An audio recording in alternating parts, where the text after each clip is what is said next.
It was the summer of 2018 when I decided to take some time off work and go on a long solo hike through a forested mountain area in northern Wyoming. I was 34 back then, working a boring office job in Denver.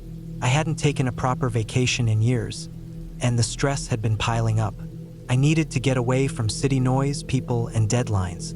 I wanted the quiet, the kind you only get out in the woods with no cell service and no one around for miles. I chose the Bear Ridge Trail because it was remote, less traveled, and ran through a stretch of wilderness that connected to old logging routes and fire roads. I planned a 4-day loop that would take me deep into the forest, up and over a few ridgelines, through a wide basin filled with creeks, and then back out a few miles south of where I parked. I trained for a few weeks before the hike, making sure I could carry my pack comfortably and walk for hours without too much strain. I stocked up on gear, map, compass, bear spray, enough food for 5 days, water purification tablets, and everything else I thought I'd need. Day 1 went fine.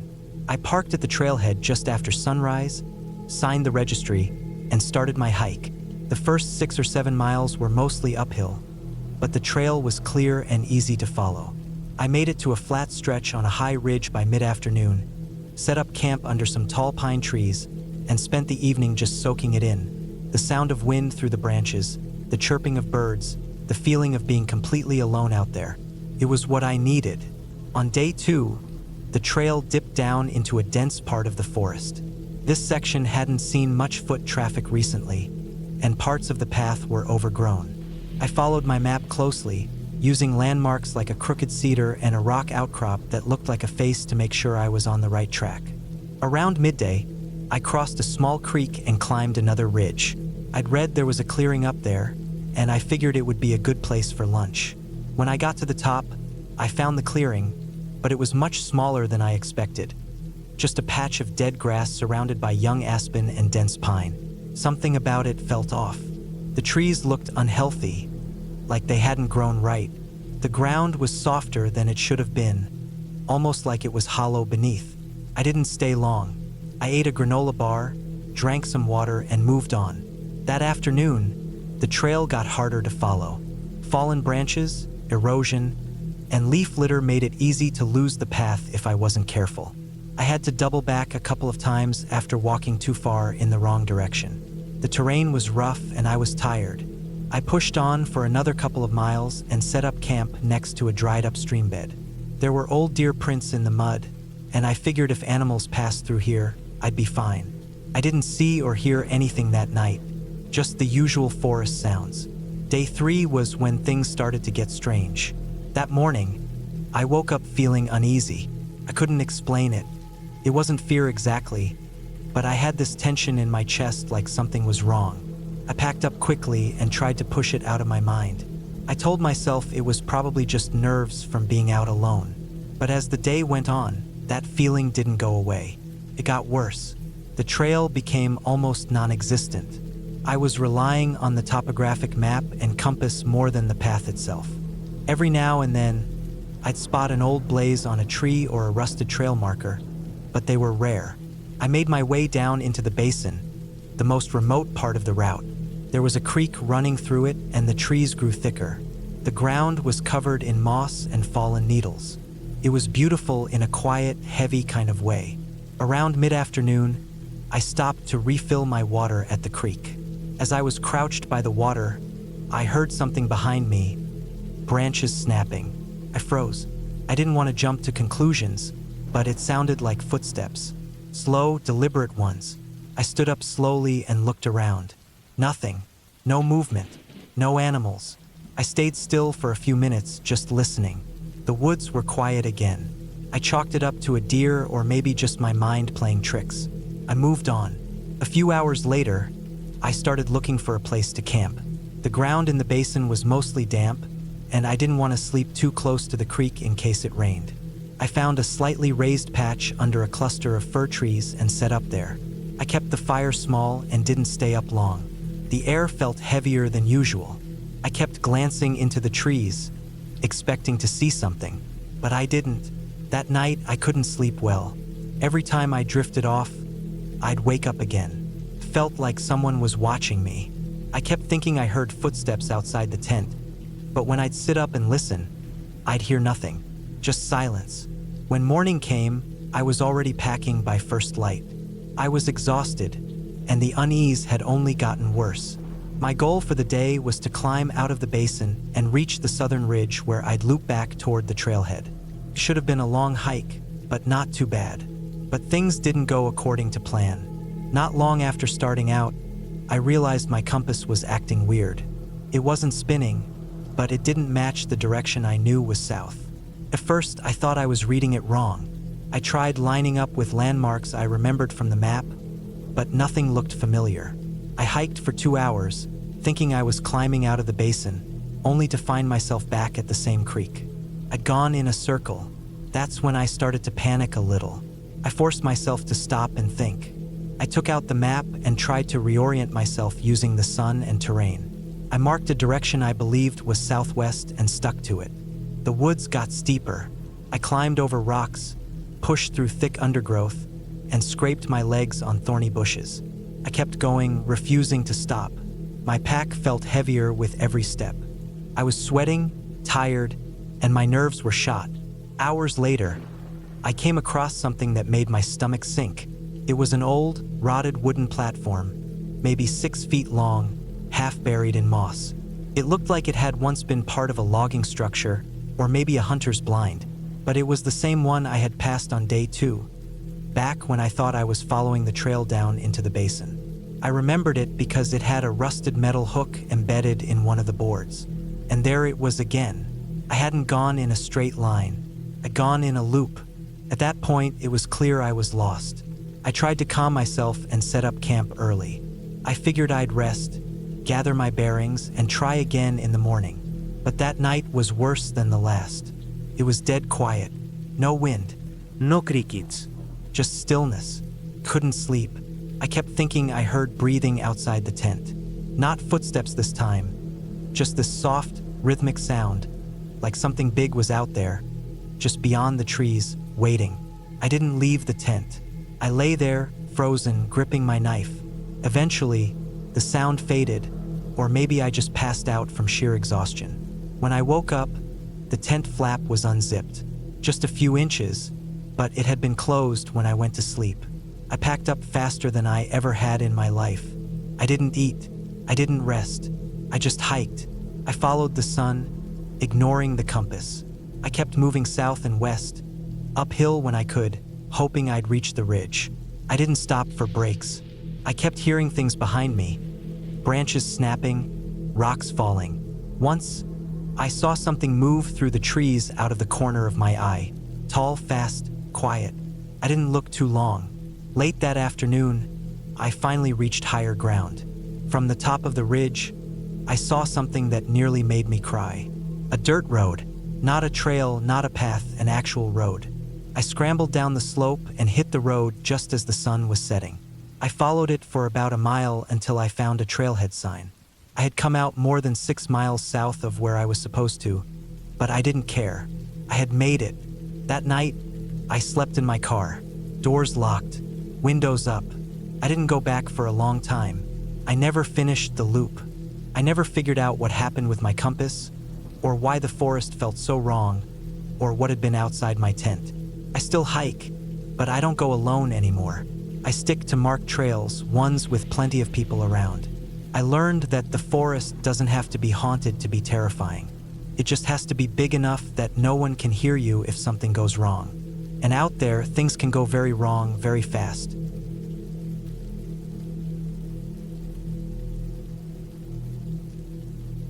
It was late August of 2017 when I decided to take a solo hiking trip through the Upper Peninsula of Michigan. I had just turned 34, and after a rough year of work and a breakup that left me pretty numb, I needed to clear my head. I'd taken plenty of hikes before, but I usually stayed close to Indiana. This time, I wanted something different. I'd read about the rugged trails near the Huron Mountains and thought it might be the change I needed. I packed light but smart.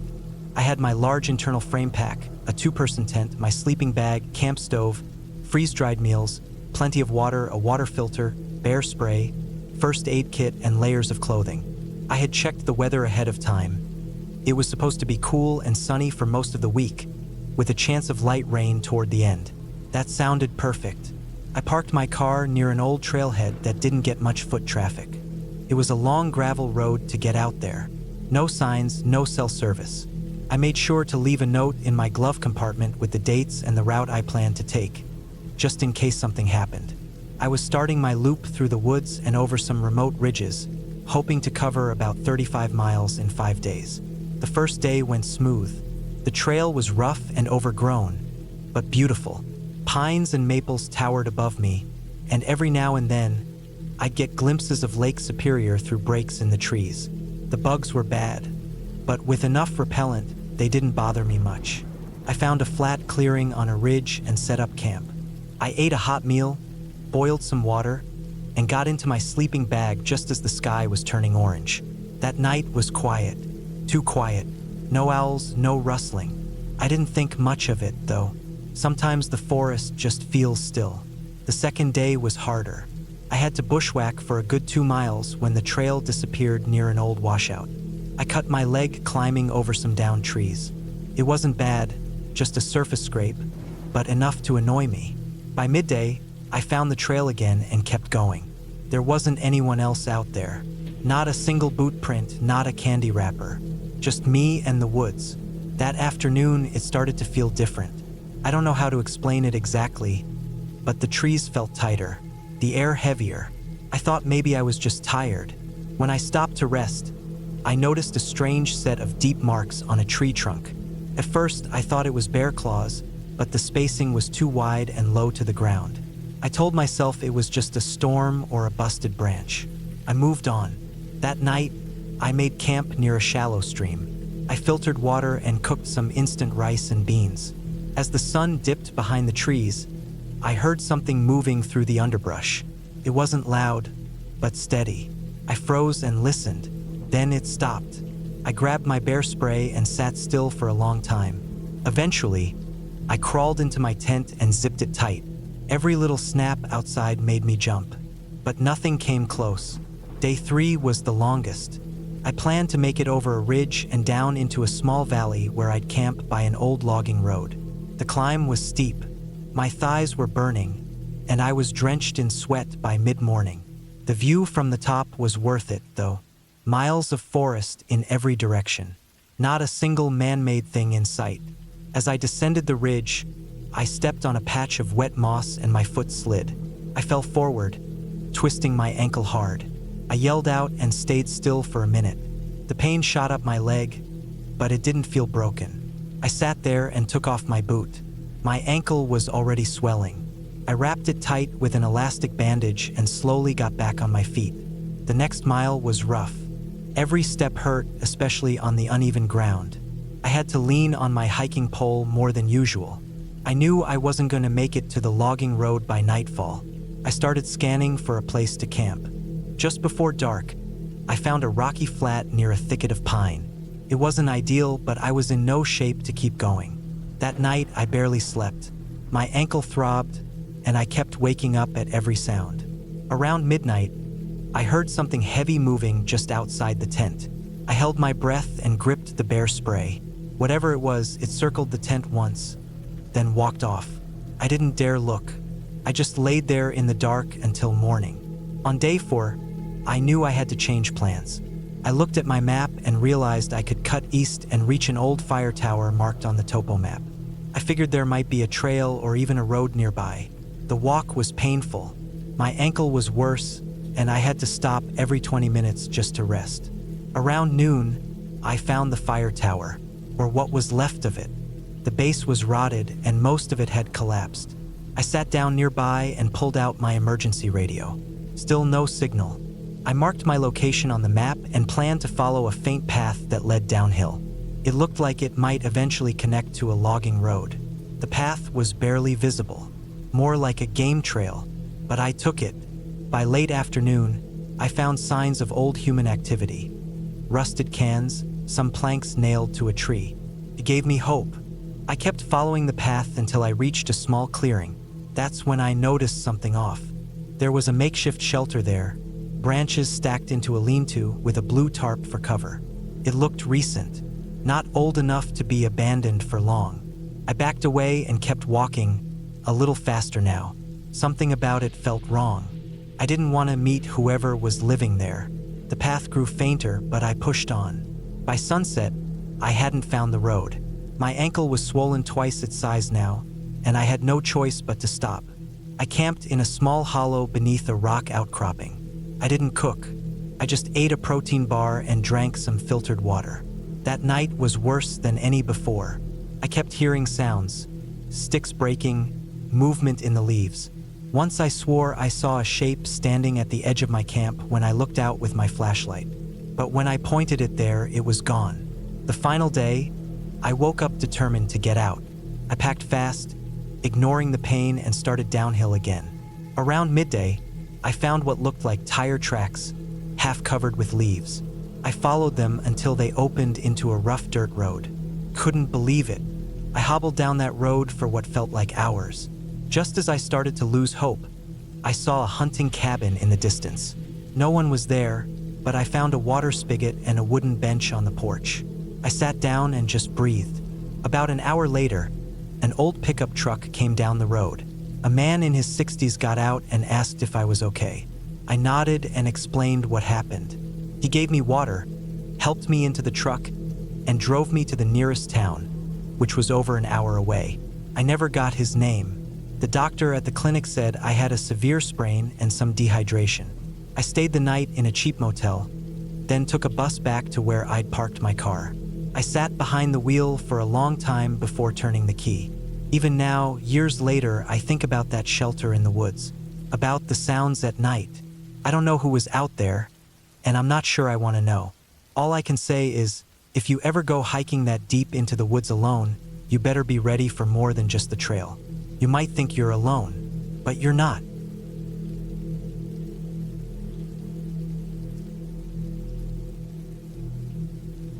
It was the summer of 2017 when I decided to take a solo hiking trip out west. I was 31, living in Columbus, Ohio, and working a boring office job that felt like it was draining the life out of me one email at a time. I had 2 weeks off, no big plans, and I'd been saving up my vacation days for something just like this. I didn't want beaches or cities or amusement parks. I wanted trees, mountains, silence, just me and the trail. So, I picked a lesser-known trail in central Utah that a coworker mentioned once. Something about wide open land, big skies, and very few people. That sounded like exactly what I needed. The trail was called Fish Creek Trail, just outside a town called Lawson. I don't even know if Lawson could be called a town. It had a post office and a diner. That's about it. I rented a car from Salt Lake City, drove 3 hours south, and checked into a tiny roadside lodge to sleep before heading into the backcountry the next morning. I didn't plan anything crazy, just a 5-day out and back hike. I had my gear, supplies, maps, and GPS. I left a copy of my route with the lodge owner and told her to expect me back by Thursday evening. The first day started off perfect.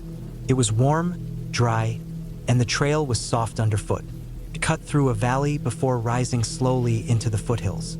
The air smelled like pine and dust. I passed through dense stretches of forest, then open meadows where the wildflowers swayed in the breeze. I didn't see a single person all day, just the kind of peace I wanted. That first night, I set up camp near a small stream. I cooked some pasta, drank filtered water, and lay down just as the sun dipped below the ridge. By the third day, the trail had become more remote. The path narrowed and twisted through steep switchbacks. The trees grew taller, older, the branches heavy with moss. I started seeing more wildlife. Deer, a fox once, and something big crashing through the trees that I never caught a glimpse of. My pack was lighter by then, and I was feeling more confident. I still hadn't seen another person since I started. Around midday on day 4, things started to feel off. It wasn't anything dramatic, just small things, like how quiet it got. The usual sounds of the woods, birds, wind, leaves, just stopped. There were no clouds, but the sunlight looked dimmer somehow, almost like the trees were swallowing it. I kept hiking, but I had a weird feeling in my gut. I told myself it was just because I was alone. I kept going. Late that afternoon, I saw something strange up ahead. The trail curved around a rocky hill, and there was a clearing just beyond it. In the middle of the clearing stood an old wooden structure. Not a cabin or a shack, just a frame like the bones of a building that had been started and never finished. For posts, half a roof, no walls. There were rusted nails sticking out of the beams, and a few pieces of lumber stacked nearby, gray with age. It didn't look like it had been touched in decades. I walked around it, checked it out.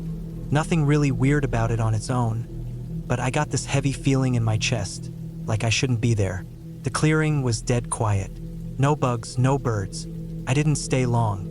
That night, I camped about a mile past it. I didn't sleep well. I kept waking up, sure I'd heard something moving near my tent. I told myself it was just deer or maybe a raccoon. I kept the rainfly open a little so I could look out, but I never saw anything. The next morning, I was eager to get back on the trail and make it to my turnaround point. I wanted to be on the move. About an hour in, I noticed something that made my stomach twist. Shoe prints, fresh ones, on the same trail I'd been hiking for days without seeing a soul. They were ahead of me and they looked recent. Not boots, but sneakers with a strange pattern on the sole. I crouched down and studied them for a long time. They were going the same direction I was. It was strange, but not totally impossible. Maybe someone had come in from a different trail and linked up with this one. Still, I didn't like how fresh the tracks looked, like they'd been made that morning. I kept going, but slower now. I checked over my shoulder more. I didn't want to admit it, but I felt nervous, like someone was watching me. About 3 miles later, I found something else. A torn piece of black fabric stuck on a branch, hanging there like a little flag. It looked like part of a jacket or hoodie. I didn't touch it. Later, when I stopped for lunch, I kept my back to a tree. I didn't relax. I didn't take off my pack. I just ate quickly and moved on. I felt exposed whenever I was in open areas. I kept hearing soft snapping sounds behind me, like twigs being stepped on. But when I turned, there was nothing there. Could have been squirrels or falling branches, but every time I stopped moving, the forest felt like it was holding its breath. That night, I set up camp on a small ridge. It had a good view, and I figured I'd see if anyone else was around. I made a small fire and stayed up later than usual. Just as I was getting ready to go into my tent, I thought I saw movement down the trail. Something just passed the firelight. I froze. I couldn't tell what it was. I stared for a long time, but nothing moved again. I barely slept. Every little sound made me sit up and listen. I had my knife next to me. Around 3 or 4 a.m., I heard something moving through the brush not far from the tent. It circled once, then stopped. I didn't breathe. I waited for what felt like forever. Then it slowly moved away. I didn't sleep after that. In the morning, I made the decision to cut my trip short. I didn't want to go any further. I packed up fast and started hiking back the way I came. I kept checking behind me, kept looking for tracks. At one point, I found another print in the dirt. This one looked like it had been made on the way back, same shoe pattern. Someone was behind me. Ihiked fast. My legs burned. My heart kept racing. I tried to tell myself I was being paranoid, but that didn't help. I stopped only to drink and once to eat half a protein bar. By mid-afternoon, my feet were killing me, but I pushed on. The shadows were getting long when I made it to the clearing where I'd seen the old wooden structure. I planned to pass it quickly, but when I got there, something was different. There was a new beam nailed in place. The pile of old lumber was smaller. A fresh piece of wood lay on the ground, with new nails scattered near it. I stood there staring, trying to make sense of it. Someone had been working on it. Recently, it wasn't weathered. It hadn't been there before. I turned and left fast. I didn't want to know who had been doing it or why. I didn't stop again until it was almost dark. I camped in a low spot near a creek, with trees on all sides. Not ideal, but I was exhausted. That night, I had the worst sleep yet. I kept hearing something walking around again, but this time it didn't go away. It stayed nearby. Slow steps, crunching leaves, sometimes stopping. I lay there for hours, clutching my knife, drenched in sweat. I don't know if it was a person or an animal or what, but I never dared unzip the tent.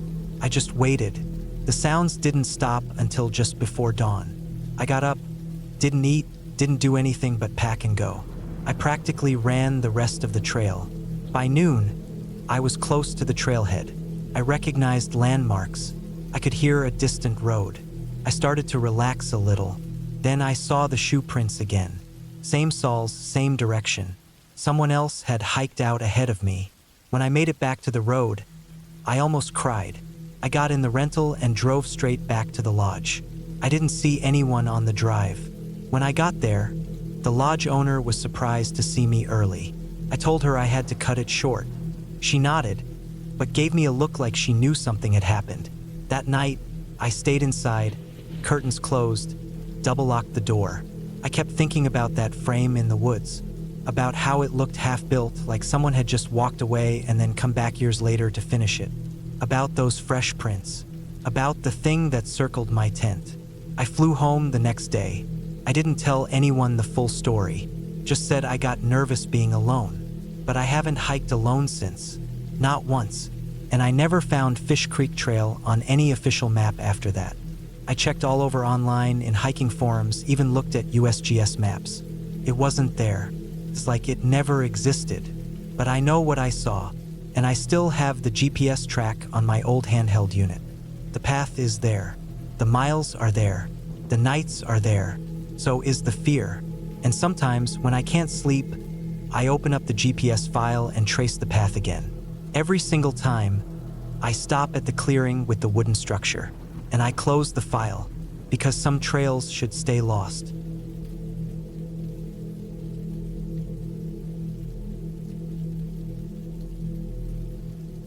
My name is Aaron. I'm 34 now, but this happened back in the summer of 2017. I had just turned 27 and was going through a bit of a rough patch. A long-term relationship had ended, and I'd moved to a smaller town in northern Colorado for a fresh start. I'd been working remotely doing digital marketing, so I had the freedom to go wherever, and for some reason, I picked this quiet little place called Teveridge. It was surrounded by mountains and valleys and seemed like the kind of place where I could clear my head for a while. A few months after moving there, I started hiking more regularly. I'd always liked being outdoors, but during that time, I started to really lean into it. It helped me get out of my head and burn off some of the anxiety I was carrying around. Teveridge had a lot of trails, some more popular and mapped out, others more off the beaten path. I didn't think of myself as reckless, but I did enjoy the trails that were a little less crowded. I liked the quiet, the feeling of being alone in the woods, just me and the landscape. That's how I found the trail I'm going to tell you about. It wasn't marked on any of the maps I checked online, and I only found it because of a guy I met at a local gear shop. He was an older guy, probably in his late 60s, and I struck up a conversation with him while I was buying a new hiking backpack. We got to talking about local trails, and after a while, he mentioned one that he said people didn't really go to anymore. Said it had once been maintained by rangers, but was mostly forgotten now. He didn't give me a name, just called it the Ridge Trail past Elkford, but he gave me directions. Told me I'd probably have it to myself and that the views were worth the effort. That sounded perfect to me. So on a Saturday morning in early July, I packed up my gear. Just a day pack with water, some snacks, first aid kit, flashlight, knife, and a few other basics. I wasn't planning to camp overnight or anything. I left around 7:30 a.m., drove about 45 minutes past Elkford, then pulled off onto an old gravel service road that led toward the base of a mountain ridge. There were no signs, no markers, just a small dirt lot with room for maybe 2 or 3 cars. Mine was the only one there. The trail started out clearly enough. There was a path, even if it was overgrown in places, and I followed it steadily upward through thick woods. It was peaceful. No traffic noise, no voices, just birds, wind, and the occasional snap of a twig underfoot. It was warm but not too hot, probably around 70 degrees, and the sun filtered through the trees in long shafts of light. After about an hour of hiking, I reached the start of the ridge. It was narrower than I expected. On one side was a steep slope down into a deep valley filled with trees, and on the other side was a sheer rock wall that climbed higher into the sky. The trail followed along the side of the rock face, hugging it closely, with a drop-off to the left. The path was only about 3 feet wide in most places, sometimes less, and it was covered in loose stones and dirt that made footing tricky. There were parts where I had to turn sideways to get around boulders or cling to the wall to keep my balance. I thought about turning back more than once, but the higher I went, the better the view became. At one point, I could see for miles, across several ridges and valleys, the treetops stretching into a green sea. I stopped and took a few pictures with my phone, had a protein bar, and kept moving. Maybe another 30 minutes later, I reached what looked like an old ranger post. It was just a wooden shack built into the rock wall with a small, broken sign out front. It was half collapsed, and the inside was filled with leaves, sticks, and some rusted-out tools. I didn't spend much time there. The trail kept going, so I kept walking. That's when things started to go sideways. About 15 minutes past the shack, the trail began to narrow even more. In some spots, it had eroded completely, leaving only a faint edge of dirt between the rock wall and the drop-off. I moved slowly, testing each step. I wasn't afraid of heights exactly, but I respected them. One wrong step out here, and I'd be tumbling a few hundred feet down. At one point, I stepped onto a flat-looking patch of dirt near a tight bend in the trail. As soon as I shifted my weight forward, the ground gave out under my left foot. The edge had crumbled away without warning. I threw myself backward and slammed hard against the rock wall, my backpack scraping loudly against the stone. I dropped onto my hands and knees, breathing fast. I stared at the spot where I'd almost gone over. A few rocks bounced down into the trees far below. I sat there for a while, heart pounding. It took a few minutes before I could trust myself to keep walking. After that, I moved even slower. I wasn't sure how much farther the trail went, and I started thinking about turning back. But I told myself I'd go just a little farther to see if it widened out again. That was a mistake. Maybe another 100 feet along, the trail completely disappeared. I came to a spot where a rock slide had taken out the entire path. The wall to my right went straight up, and the cliff to my left went straight down. In front of me was a pile of loose, jagged rocks sloping downward where the trail should have been. I looked at it for a long time, trying to see if there was any safe way across. But there wasn't. It was a dead end. I turned around. That's when I noticed the silence. The birds were gone. The wind had died down. It was dead quiet. So quiet that the only sound I could hear was the blood rushing in my ears and my own breathing. I don't know why it unsettled me so much, but it did. Something about it felt wrong, like I'd crossed into a place I wasn't supposed to be. I tried to shake the feeling and started back down the trail. That's when I realized something worse. The rockfall behind me hadn't been there when I came up. I turned back toward the way I'd come, and about 50 feet down the trail, there was another small rock slide that had taken out part of the path. I didn't hear it happen, didn't feel any tremor or shift in the ground, but there it was. It had taken out the exact section where I'd stopped earlier to take pictures.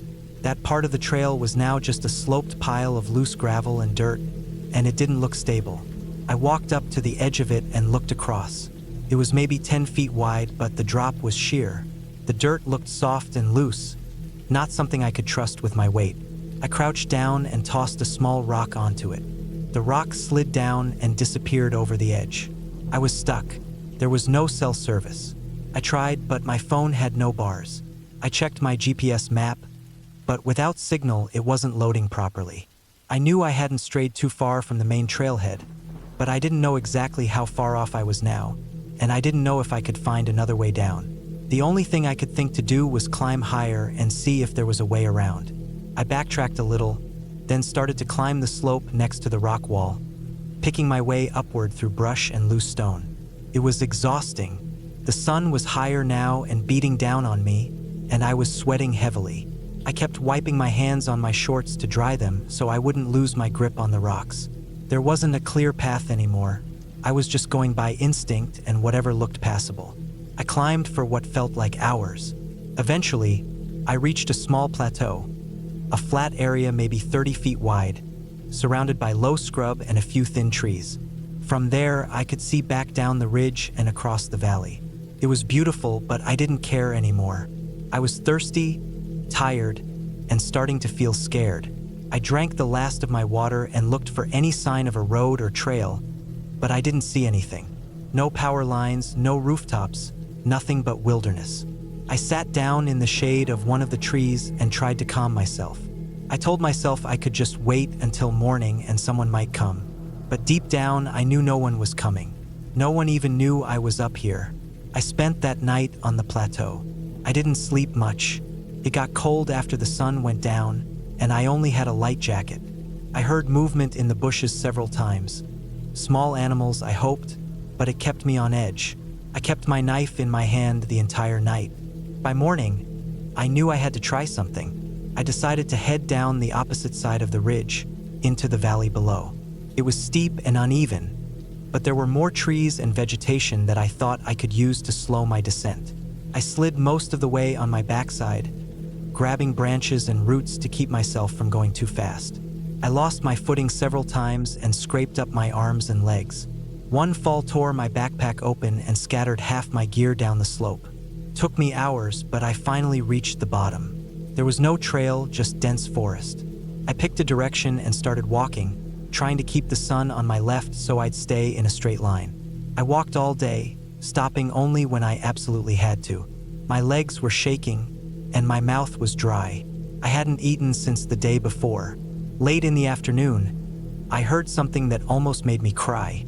A distant engine. I followed the sound as best I could, crashing through the underbrush until I stumbled out onto a dirt road. A minute later, a beat-up red truck came around the corner and screeched to a stop when the driver saw me. He was a hunter, out checking trail cams, and he gave me water and drove me straight into town.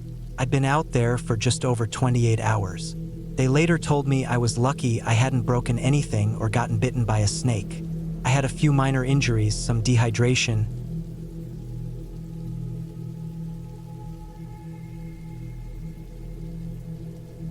It was early September 2019 when I decided to do something I hadn't done in a long time: go hiking by myself. I was living in northern Idaho at the time, working as a mechanic in a small town. I had a few days off and felt the itch to get out into the woods, away from the noise, the grease, and the people. I've been feeling kind of boxed in lately. Work was stressful, and even though I wasn't a social guy, the loneliness had been crawling in around me a bit more than usual. I needed something quiet, something raw. I picked a trail I'd never tried before, somewhere outside of a place called Clearwater. It wasn't far from the Montana border, tucked in the thick forest of the Bitterroot Range. The trail didn't have much online about it, just a few old posts saying it was overgrown but beautiful. That sounded perfect. I packed up my old frame pack with some basics: sleeping bag, tarp, stove, food for a few days, my knife, bear spray, and a small .22 pistol just in case. I also brought my old army canteen and water filter. I always carried more water than I thought I'd need. I left my truck at the end of a logging road that had seen better days. The gravel was chewed up, trees leaned in over the path, and I had to clear a fallen branch just to park. I didn't see another soul the whole drive up, which felt like a good sign. The trailhead wasn't marked, really, just a small gap in the trees with a faint footpath leading into the woods. There was no service up there, no GPS either. I had a topographic map I'd printed out, plus a compass I trusted. I'd done this sort of thing before. I wasn't worried. The first day went fine. The trail climbed steadily, switching back and forth across a thick forest floor. Pine needles muffled my steps, and the only sounds were the wind, birds, and the occasional rustling of a squirrel or deer. I stopped for lunch near a small creek, filtered some water, and kept moving. The trail was narrow and definitely overgrown, but still visible if you paid attention. I walked all day, stopping only to eat and stretch, and by late afternoon I found a small flat spot near another stream where I set up for the night. I didn't bring a tent, just a tarp strung up between two trees and my sleeping bag underneath. It was quiet out there, even too quiet. I didn't think much of it at the time. I just sat by the fire I built, eating a pouch of beans and rice while the sky turned orange and the shadows stretched out like lazy animals across the forest floor. I went to sleep shortly after the sun went down. I'd done enough solo trips to know how dark it gets when you're far from any town or road. The kind of darkness that wraps all around you and hums in your ears. I woke up once during the night to what I thought was something stepping through the brush nearby, but after sitting up and listening for a while, I chalked it up to a deer. It moved off and didn't come back. I had bear spray close and the .22 under my tarp, but I didn't feel scared, just alert. The next morning I packed up and kept going. I was aiming for a ridge about 6 or 7 miles farther up, where the trees opened and the views were supposed to be incredible. The trail got worse as I climbed. More deadfall, more thickets. I had to stop several times to crawl under logs or cut through branches with my knife. It slowed me down a lot. Around mid-afternoon, I noticed something odd. The trail seemed to just vanish. One minute it was there, thin but visible, and the next it was just gone. No fork, no markers, nothing. Just undergrowth and trees. I stood there a long time trying to figure out what happened. I circled around, retraced my steps a little, checked my compass, double-checked the map. I thought maybe I'd missed a bend, or the trail had been swallowed up by growth. But no matter which way I looked, it just wasn't there. I kept heading in the general direction I thought the ridge was, hoping it would reappear. But the forest was thick and started to get steeper. The sun dipped lower, and shadows began forming early on the east side of the trees. I realized by around 4:30 p.m. that I wasn't going to find the trail again that day. So I started looking for another decent place to camp. That's when I saw something that made my stomach twist. About 20 feet ahead of me, there was a backpack, just sitting there at the base of a tree, partially covered in needles and dirt like it had been there for a while. I walked over slowly, every part of me suddenly buzzing with that cold, crawling alertness. The pack was faded green and looked old, maybe a few years. The zippers were rusted a bit, and one of the straps had been chewed by something. It was half open. I used a stick to prod the top back. Inside was a torn-up jacket, some crushed food wrappers, and a small notebook swollen from water damage. There was no name, no ID, no gear, nothing useful. No sign of a person either. No footprints, no clothing, no bones. Just that old pack sitting by itself. I stood there for a long time staring at it. Something about the way it was left bothered me. It wasn't abandoned like someone ditched it in a rush. It looked placed. That's what got me. Like someone put it there on purpose and walked away. Or maybe didn't. I moved on fast after that. I didn't want to sleep anywhere near that thing. I hiked another half-mile uphill and found a slope with a rocky shelf and enough space to make a basic camp. I didn't eat much that night. I couldn't stop thinking about the pack. Who left it? Why? Were they still out here? That night I had trouble sleeping. Every time I closed my eyes, I imagined someone watching from the trees. I kept hearing little sounds in the brush. Snaps and rustles. Probably animals. Maybe deer. But I couldn't shake the feeling something wasn't right. Around 2 a.m., I heard something fall. A solid thud like a branch or something heavier. I sat up, clutching the bear spray in one hand and the pistol in the other. But nothing else happened. I stayed like that until dawn. By morning I was dead tired, but I packed up quickly and started heading back down. I didn't care about the ridge anymore. I just wanted to be back on the trail and eventually at my truck. Problem was, I still couldn't find the trail. I tried going back the way I came, following landmarks I remembered, but the forest didn't look the same. Trees blended together. The sun was out but didn't help much under all the cover. I started making big, looping circles trying to pick up anything familiar. By noon I realized I was lost. Really lost. I'd done this enough times to know the signs. Repeated trees, same rock formations, and that tightening knot in your gut when the map stops making sense. I kept calm, or tried to. I knew I had water, food for another day and a half, and tools to make fire. I could hold out, but it meant slowing down and being smart. I found a spot near a stream and set up a signal, a big arrow of rocks pointing north, the direction I'd come from. I stayed the night there and planned to head that way in the morning. That night was worse than the one before. I heard footsteps, not animals. These were slow. Crunch, crunch, then nothing. Then again. Not close, not fast, just there. Always stopping when I sat up. I didn't call out. I didn't make a sound. I just waited, clutching the pistol. I didn't sleep. In the morning, I followed the stream downstream, thinking it might lead to a bigger river or at least lower ground. It was slow going. I slipped more than once, scraping my hands and soaking my boots, Around mid-morning, I found something else that made my blood run cold. A boot, an old hiking boot, half buried in the mud along the stream bank. It had moss growing on it, and the leather was cracked. Inside was nothing, just dirt and a few dead bugs. No bones. No sac. But who loses one boot like that and never comes back for it? At that point, I was done. I didn't care about the trail or maps or anything. I just wanted out. I kept moving. I followed the water as far as I could. Slipping, sweating, heart racing. I felt watched the whole time. The forest had that awful silence again. No birds. No bugs. Just me and the wind. Late that afternoon, I heard something different. A motor. Way off, faint, but definitely real. I scrambled up a ridge, tripping over roots and gasping for air. I got to the top and saw a narrow dirt road far below. I almost cried. I practically ran down that hill, breaking branches and sliding in the dirt.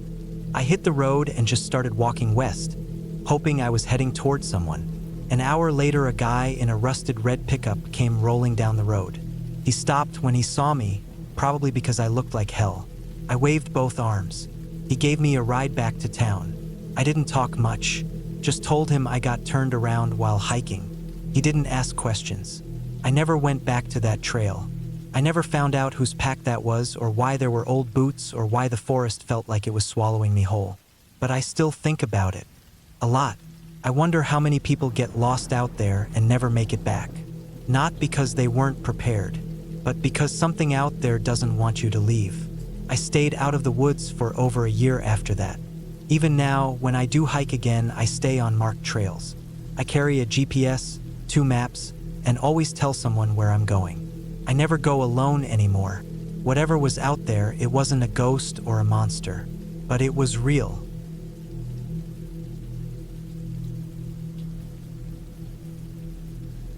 It was the summer of 2016 when I decided to take a solo hiking trip in the mountains of northern Wyoming. I had just turned 32 a few months earlier, recently moved to South Dakota, and I wanted to take some time to clear my head. I'd been working long hours at a new job I didn't like, going through a breakup, and I hadn't spent any real time outdoors in years. I thought being alone in the woods might help me figure things out. I'd always loved hiking, but never really done it by myself for more than a few hours. This time, I planned to spend 3 full days out in the backcountry, sleeping in a tent, carrying all my supplies in a backpack, and following a mapped-out route that looped around through a stretch of national forest I'd never been to before. I'd done my research and packed carefully. I had my sleeping bag, a lightweight one-man tent, a map and compass, freeze-dried meals, a water filtration system, a small camp stove, extra clothes, and all the basic first aid supplies. My phone wouldn't have service out there, so I left it in the glove box of my car at the trailhead. I liked the idea of being completely cut off, even if just for a few days. The first day of hiking was mostly uneventful. The sun was high and bright, and the trail was dry and well-marked. The terrain was a mix of pine forests, meadows filled with wildflowers, and stretches of rocky hillsides that gave me wide views of the land below. I took my time and stopped often to drink water or take pictures with the small digital camera I brought along. That night, I set up my tent near a small creek, filtered water for dinner, and sat by the fire until the sky went dark. Felt peaceful. I remember lying in my sleeping bag, listening to the sound of water moving over rocks and the occasional rustle of wind through the trees. I fell asleep quickly and didn't wake up once until the sun came up. The second day is when things started to go wrong. I packed up early, made breakfast, and got moving. According to my map, I had about 11 miles to go that day. The trail cut through thicker woods and then climbed up toward a ridge that overlooked a series of deep ravines. By mid-morning, the temperature had risen a lot, and the air felt still and heavy. I was sweating through my shirt and taking more water breaks than I had the day before. Around noon, I took a wrong turn. I didn't notice it right away. The trail looked the same, winding through trees and patches of brush. It wasn't until I reached a dry riverbed that I started to feel like something was off. I pulled out my map and compass and tried to figure out where I was. I wasn't totally lost. I knew the general direction I needed to go, but I'd definitely gotten off the main trail. Instead of backtracking, I thought I could cut across a stretch of woods and rejoin the trail further up. I didn't want to waste time or energy going backward. That decision cost me more than I expected. The ground was uneven and tangled with undergrowth. There were fallen logs, thorny plants, and places where I had to climb over rocks or push through dense bushes. After a couple of hours, I realized I wasn't getting any closer to where I thought the trail should be. I was sweating more, running low on energy, and my left ankle started to ache from stepping wrong on a loose rock. The woods felt different off the trail. I didn't hear as many birds or squirrels. There was a strange kind of quiet, heavy and pressing that made me feel like I was being watched. I kept telling myself I was just tired and frustrated, but I couldn't shake the feeling. I kept moving, trying to stay calm, checking my compass often and hoping I'd spot something familiar. I thought I saw a ridge in the distance that matched one on the map. If I could reach it, I'd be able to see where I was and hopefully find the trail again. It took longer than I thought. By the time I got to the ridge, the sun was already low in the sky. I climbed up a steep slope covered in loose dirt and dry grass, nearly slipping a few times. At the top, I looked out and realized how far off I really was. The trail was nowhere in sight. All I saw were endless hills and trees, no sign of the markers or footpaths I was supposed to be following. That was the moment the panic really set in. I didn't want to camp up on the ridge, exposed to wind and without water nearby, so I made my way back down into a valley where I spotted a small stream. I set up camp quickly, skipping dinner, too tired and stressed to eat. My ankle was throbbing, and I wrapped it in an elastic bandage from my first aid kit. I laid in my tent that night with the rain fly off, staring up at the stars, trying to stay calm. I told myself I'd find my way back tomorrow. I just needed rest. But the next morning didn't bring relief. My ankle was stiff and sore, and the sky was cloudy. I packed up and headed in what I thought was the right direction, following the stream for a while in hopes it might lead me to a bigger river or trail. I walked slowly, trying to avoid putting too much weight on my foot. The ground was muddy in spots, and I nearly slipped more than once. I rationed my water and food, chewing slowly and drinking only when I really needed to. By afternoon, I still hadn't found the trail.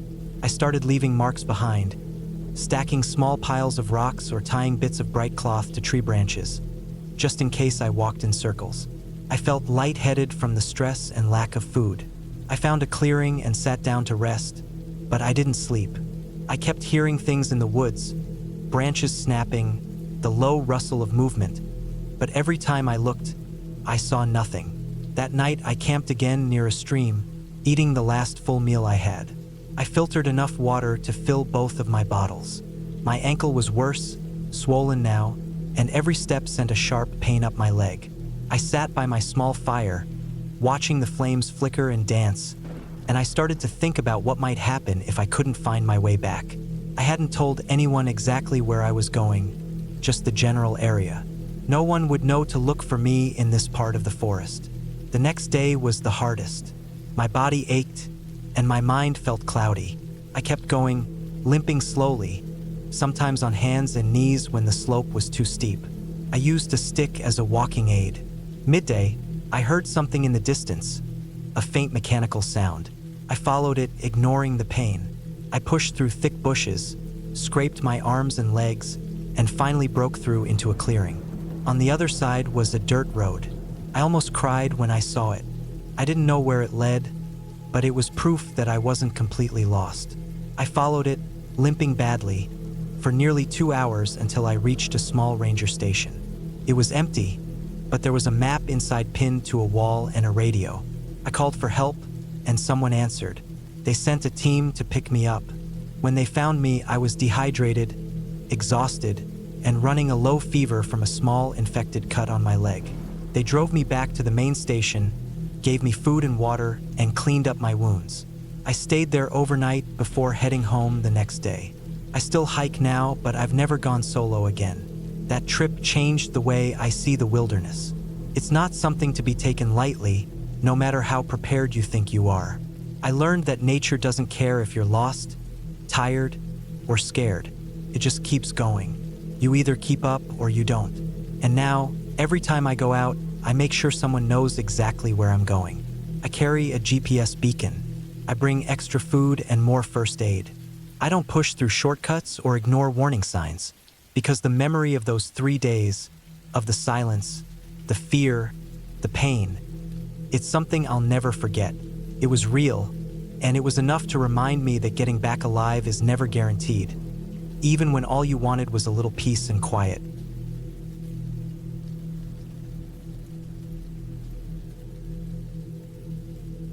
The air smelled like pine and damp earth. My boots crunched over twigs and dry leaves as I walked deeper into the woods.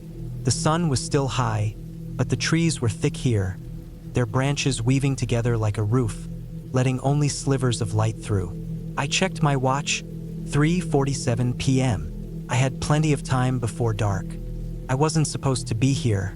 The trail I'd planned to take was closed for maintenance, but I didn't want to waste the trip. I'd driven 3 hours to get to this park, and turning back felt like defeat. So I took a different path, one that wasn't on the map.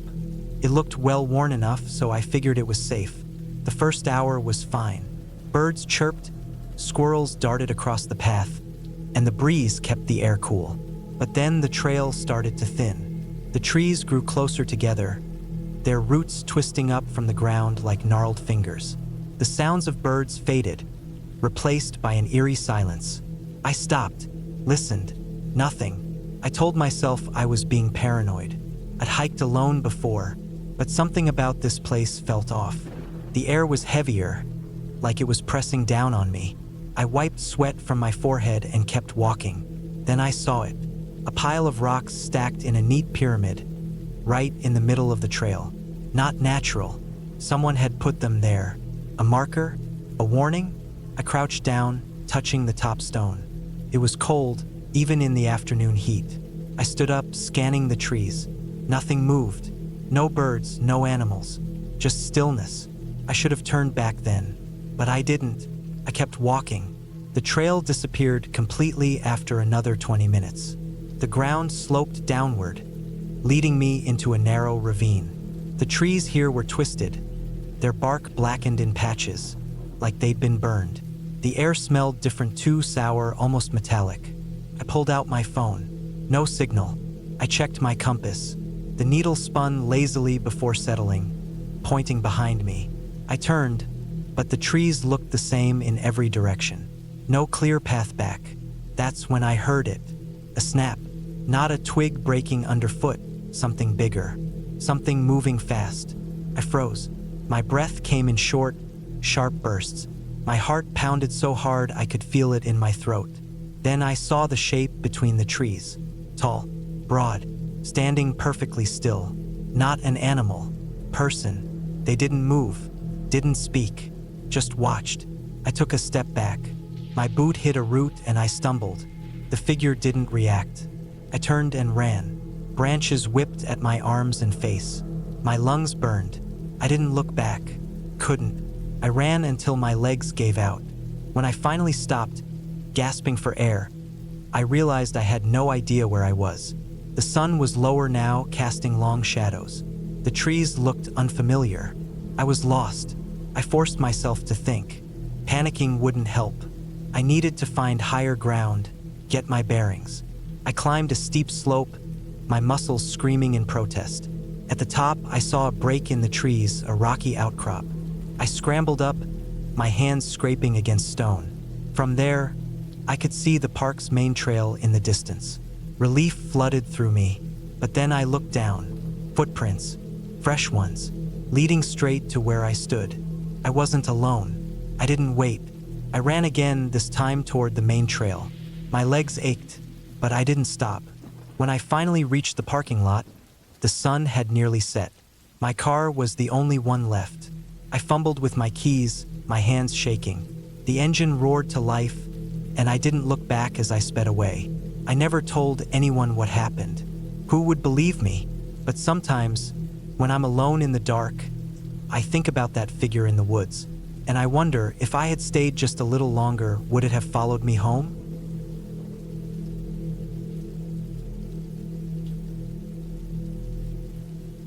It was October 2017 when I decided to take some time off and do something for myself. I was 34 back then, working as a mechanic in Columbus, Ohio. I didn't have kids, and my relationship had just ended a few months earlier. I had some vacation days stacked up and figured a solo hiking trip would help clear my head. I didn't want to go too far out, so I looked for something within a day's drive. I picked a place in West Virginia called Cranberry Wilderness. It wasn't very popular and didn't have a lot of traffic, which is exactly what I wanted. I liked the idea of being away from people, just walking in the woods, camping, and maybe even fishing a bit. I planned for a 3-day hike. I would park at one of the trailheads off Route 39, hike a loop through the wilderness, and return to my car on the 3rd day. The trail map looked manageable, and I packed enough food, water purification tablets, a small tent, a good sleeping bag, and a few tools.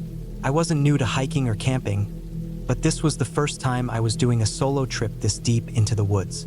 The morning I left, the sky was gray, and there was a chill in the air. I reached the trailhead around 9 a.m. and parked in a small gravel lot that could fit maybe 6 cars. Only one other vehicle was there, a dusty green pickup truck. I adjusted my backpack, locked up my car, and started walking. The trail was narrow and covered in fallen leaves. Everything smelled like damp earth and wet bark. For the first couple hours, it felt peaceful. Just the sound of wind through the trees and the occasional bird call. I passed no one. It was exactly what I needed. That first day, I made good time. I followed the north-south trail, then took a spur to an old logging road that curved around a ridge. The ground was muddy in some spots, but nothing too bad. I found a clearing near a stream just before dusk and set up camp. Cooked a meal over my camp stove and crawled into my tent as soon as it got dark. It was colder than I expected that night, but I managed to sleep okay. The second day started fine. I packed up, filled my bottles from the stream using the purifier, and got back on the trail. The air was crisper, and the sky had cleared a bit. The trail narrowed and got rougher. I had to climb over a lot of fallen trees and navigate around some thick brush. There were no trail markers for long stretches, so I checked my map often and made notes using a grease pencil on a plastic sleeve. It was around noon when I noticed things seemed a bit off. The trail should have curved back north, but it kept heading southeast. I stopped and looked at the map again. I thought maybe I'd missed a junction, so I backtracked for a bit, but found nothing. I decided to keep moving in the direction I was going, thinking I'd eventually hit another marked trail. The terrain got steeper. I climbed up a rocky slope that left me winded. At the top, I took a break, ate some jerky, and tried to get my bearings. There was no cell signal, not that I expected one. The woods were thicker up here. Trees stood close together and the canopy blocked most of the light. The wind had died down and it felt too quiet. Even the birds were gone. I don't know why, but I felt uneasy. Something about the air felt wrong, like it was heavy, and the woods around me just felt off. I pushed on, thinking I'd make camp early and figure it out in the morning. A couple hours later, I came across something strange. A small clearing, almost circular, with old tree stumps in the middle. They looked like they'd been cut clean with a saw, but there were no signs of logging roads or machinery. Everything was overgrown. There were odd piles of rocks near the stumps, like crude cairns, but not in any pattern I recognized. It just looked unnatural. I didn't stay long. I kept moving until the light started to fade. I found a spot on flat ground beside a fallen tree and set up camp again. I didn't light a fire, just cooked with the stove and kept my headlamp off unless I really needed it. That night was worse. I kept waking up. The forest was dead silent. I thought I heard crunching footsteps at one point, but when I sat up and listened, it stopped. I told myself it was probably an animal.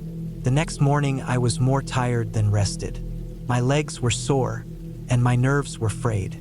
I decided to abandon the loop and head directly west, hoping to hit one of the logging roads or a Forest Service road. I marked my heading with a compass and walked all day. The terrain was brutal. I had to cut through thick brush and climb steep hills. The map was no longer helping because I wasn't sure where I was on it anymore. Around mid-afternoon, I slipped on a slope and landed hard.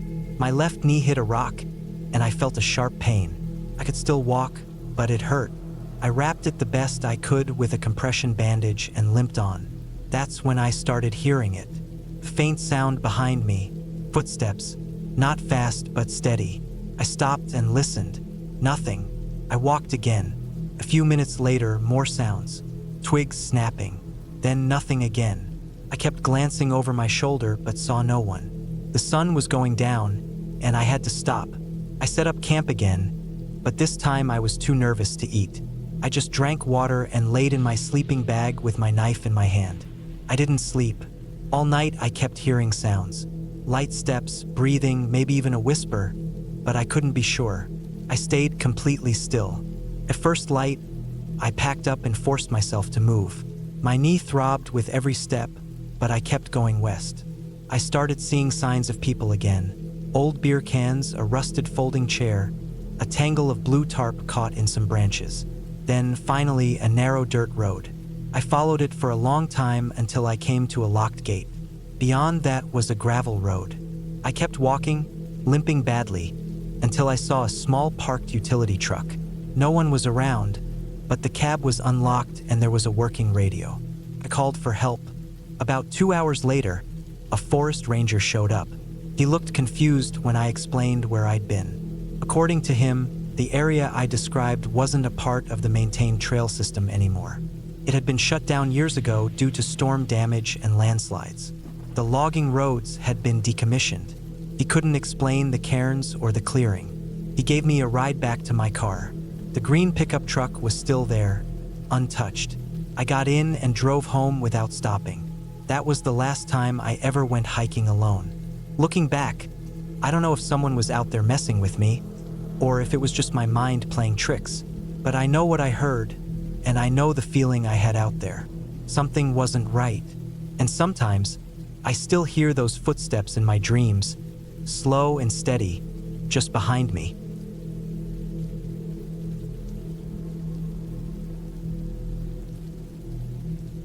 I was 28 years old the summer it happened. I hadn't expected anything unusual when I decided to hike in the foothills of the Cascade Range, not far from where I lived in a small town in Oregon. It was supposed to be a routine day trip, just a few hours of solitude in the wilderness. I'd been hiking for years, and the idea of being out there alone, with nothing but the forest and my thoughts, was something I craved. I didn't think I needed anyone with me. I had heard the trail was beautiful with towering trees, streams that cut through the land, and a few mountain views if you hiked far enough. It was an easy route, a favorite among locals, especially during weekends. But that morning it was quiet, so quiet that it felt wrong. The drive to the trailhead was uneventful, and by the time I parked, the sun was just peeking over the horizon. I grabbed my pack, double-checked my gear, water, snacks, a map, my compass, and a small first aid kit and set off. There were only a couple of cars in the parking lot, and I figured the other hikers were already ahead of me on the trail. I started off at a steady pace, the air cool but thick with moisture from the dew still hanging on the trees. The ground was soft, with thick moss covering the rocks and tree roots that made the path slippery. The trail itself was well-worn, narrow in spots, but still clear enough to follow without much difficulty. The trees were a mixture of pine and fir, their tall, thick trunks rising up like sentinels. Sunlight filtered through the branches, casting patches of light onto the trail that seemed almost too perfect, too pristine. For the first hour or so, I was in my element. The world was just me, the sound of my footsteps, and the occasional rustle of wildlife. It was peaceful, calming even. But after a while, I began to notice something strange. The silence. It wasn't the usual quiet that comes with hiking deep in the woods. There were no birds chirping, no insects buzzing. It was unnerving, just the soft sound of my own breath and footsteps. I pushed the feeling aside. The trail was peaceful. Maybe the birds had just not woken up yet. Maybe it was too early for insects. I walked on, slowly losing myself in the rhythm of hiking. The forest opened up occasionally to reveal small meadows, where the sun hit the ground more directly. A stream ran parallel to the trail, its water clear and cold, with the gentle sound of it trickling over rocks creating an almost meditative background hum. At one point, I stopped to fill up my water bottle, kneeling beside the stream to scoop the cold, fresh water into my bottle. The feeling of the water against my skin was refreshing, but when I stood up, I noticed something strange, a flicker of movement in the trees. I stood still for a moment, trying to figure out if it was just a squirrel or a bird flitting through the underbrush. But then, I saw it again, something moving between the trees. It was fast and I couldn't make it out clearly, but it was there.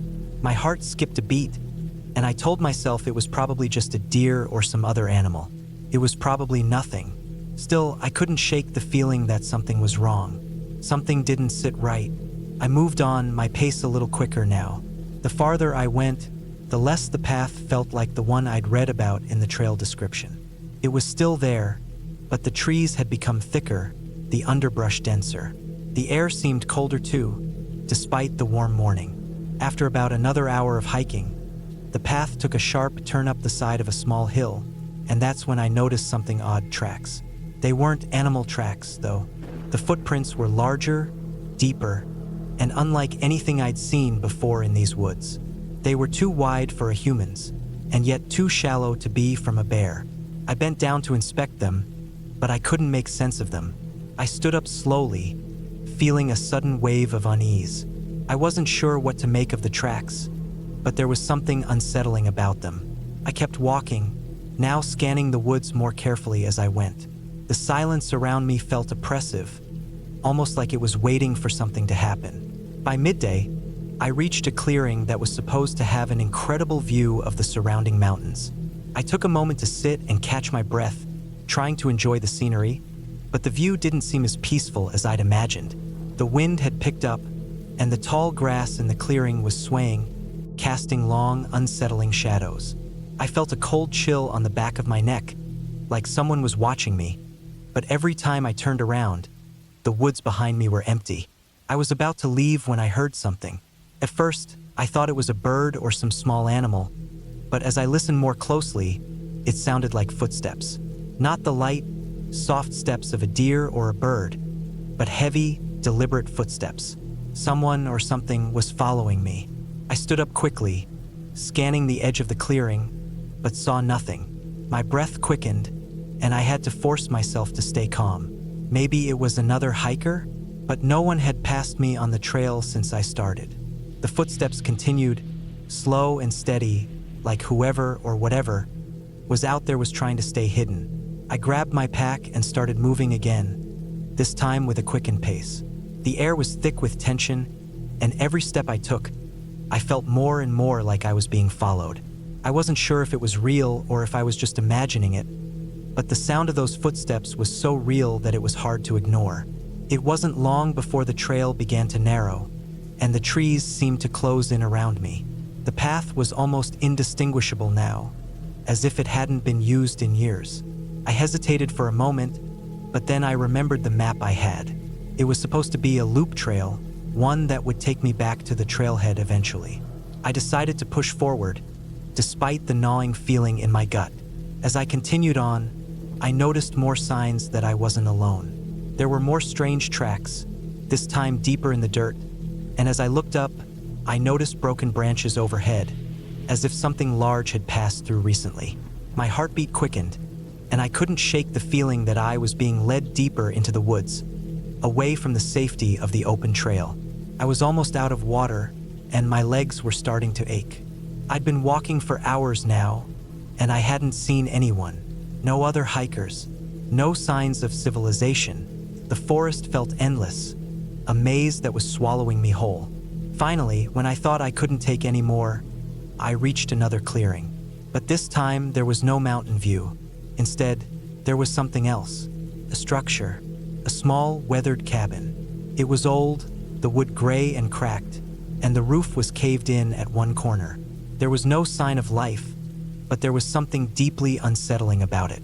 I approached cautiously, every instinct screaming at me to turn around, but my curiosity pushed me forward. I stood in front of the cabin for a few minutes, unsure of what to do. The place felt abandoned, but there was an eerie stillness to it, a deep silence that made my heart race even more. That's when I heard it again, the footsteps. This time they were close, too close. I spun around, heart pounding in my chest, but there was nothing there. No one. The forest was empty. I didn't hesitate. I turned and ran. The trail was now nearly impossible to follow. The trees were thicker, the underbrush dense, and the sun was beginning to set. My legs were burning from exhaustion, and my chest was tight from the sprint. But I didn't stop. Couldn't. I ran for what felt like hours, though I couldn't say how long. When I finally emerged from the woods, I found myself at the edge of a small road. I had no idea where I was, but it was a sight for sore eyes. I stumbled out of the woods, my legs weak, my mind racing. I didn't care about anything except getting out of there. I was lucky. A passing car stopped, and the driver, a kind old man, gave me a ride back to the nearest town. I didn't say much on the way back, my mind still processing what had happened. I never went back to that trail, never told anyone what I'd experienced that day. But I'll never forget that feeling. The footsteps, the strange tracks, the sense that something was out there, following me, and the cabin. I'll never forget that cabin. I don't know what it was. I don't think I want to know. But I learned something that day. The woods are not always what they seem. And sometimes the silence isn't peaceful. It's a warning.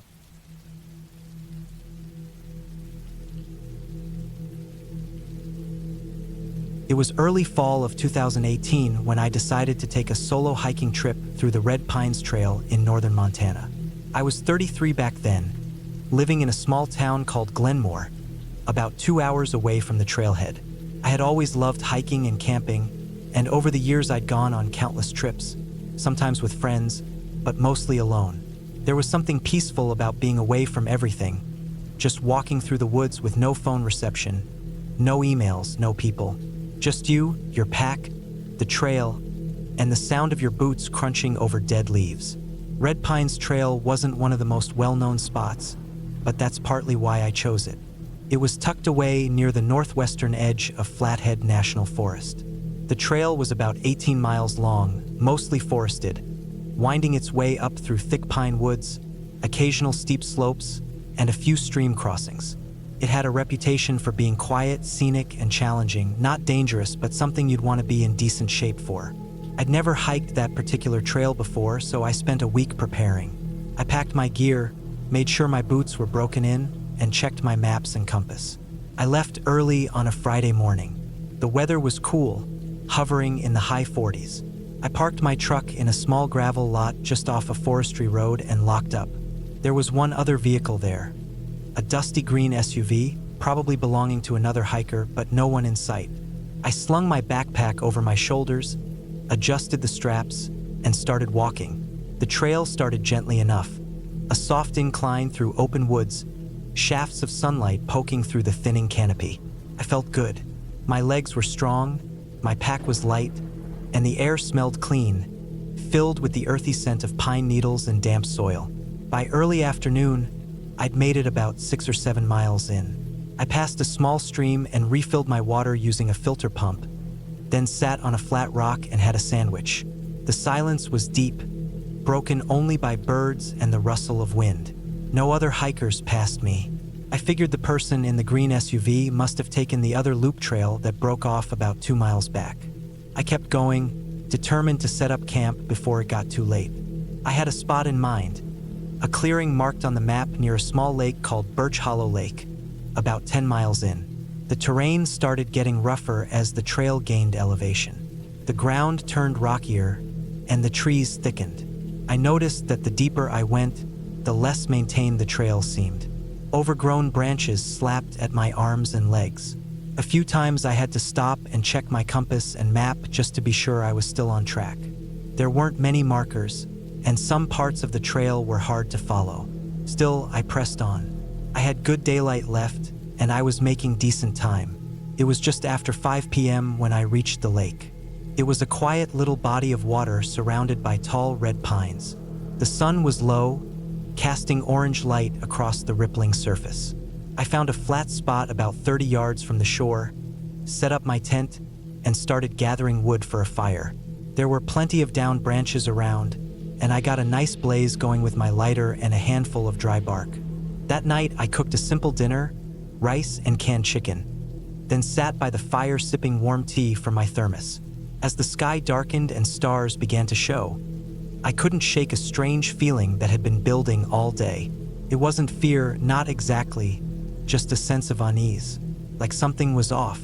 The silence around me felt too complete. Usually you hear frogs, owls, maybe a coyote in the distance.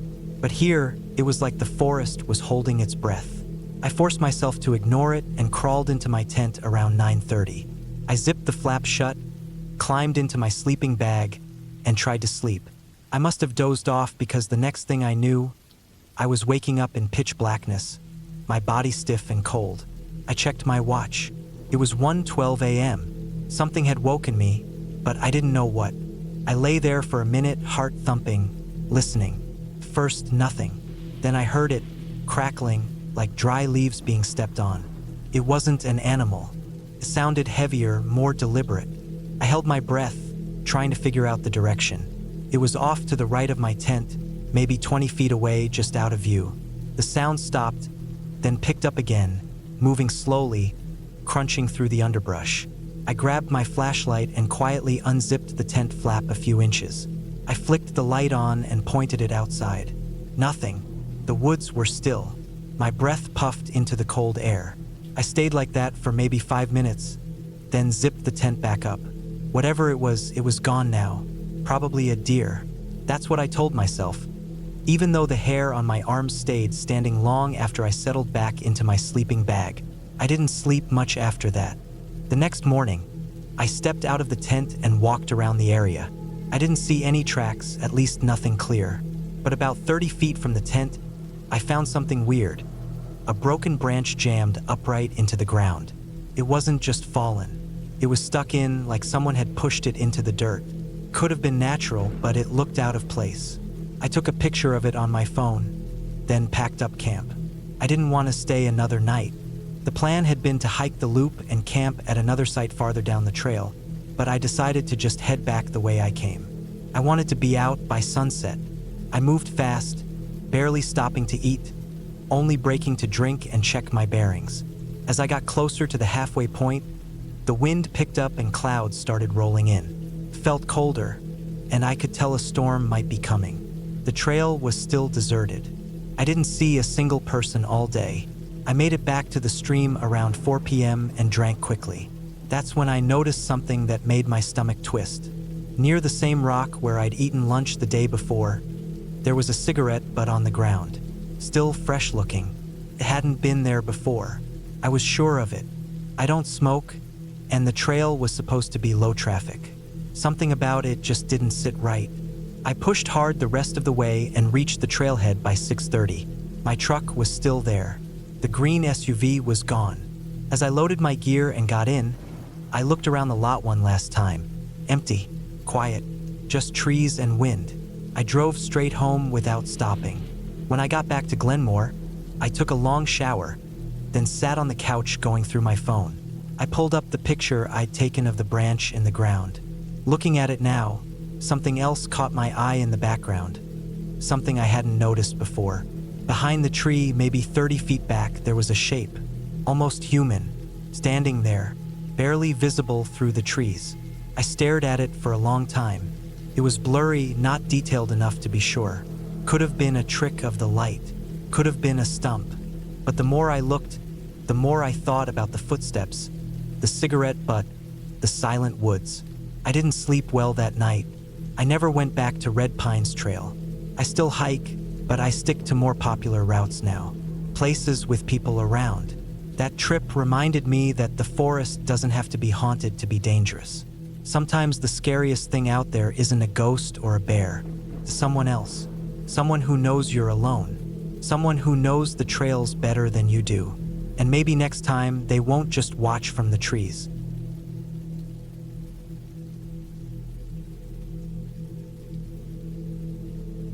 It was early October of 2017 when I decided to take a solo hiking trip through the northern part of Vermont, not far from the Canadian border.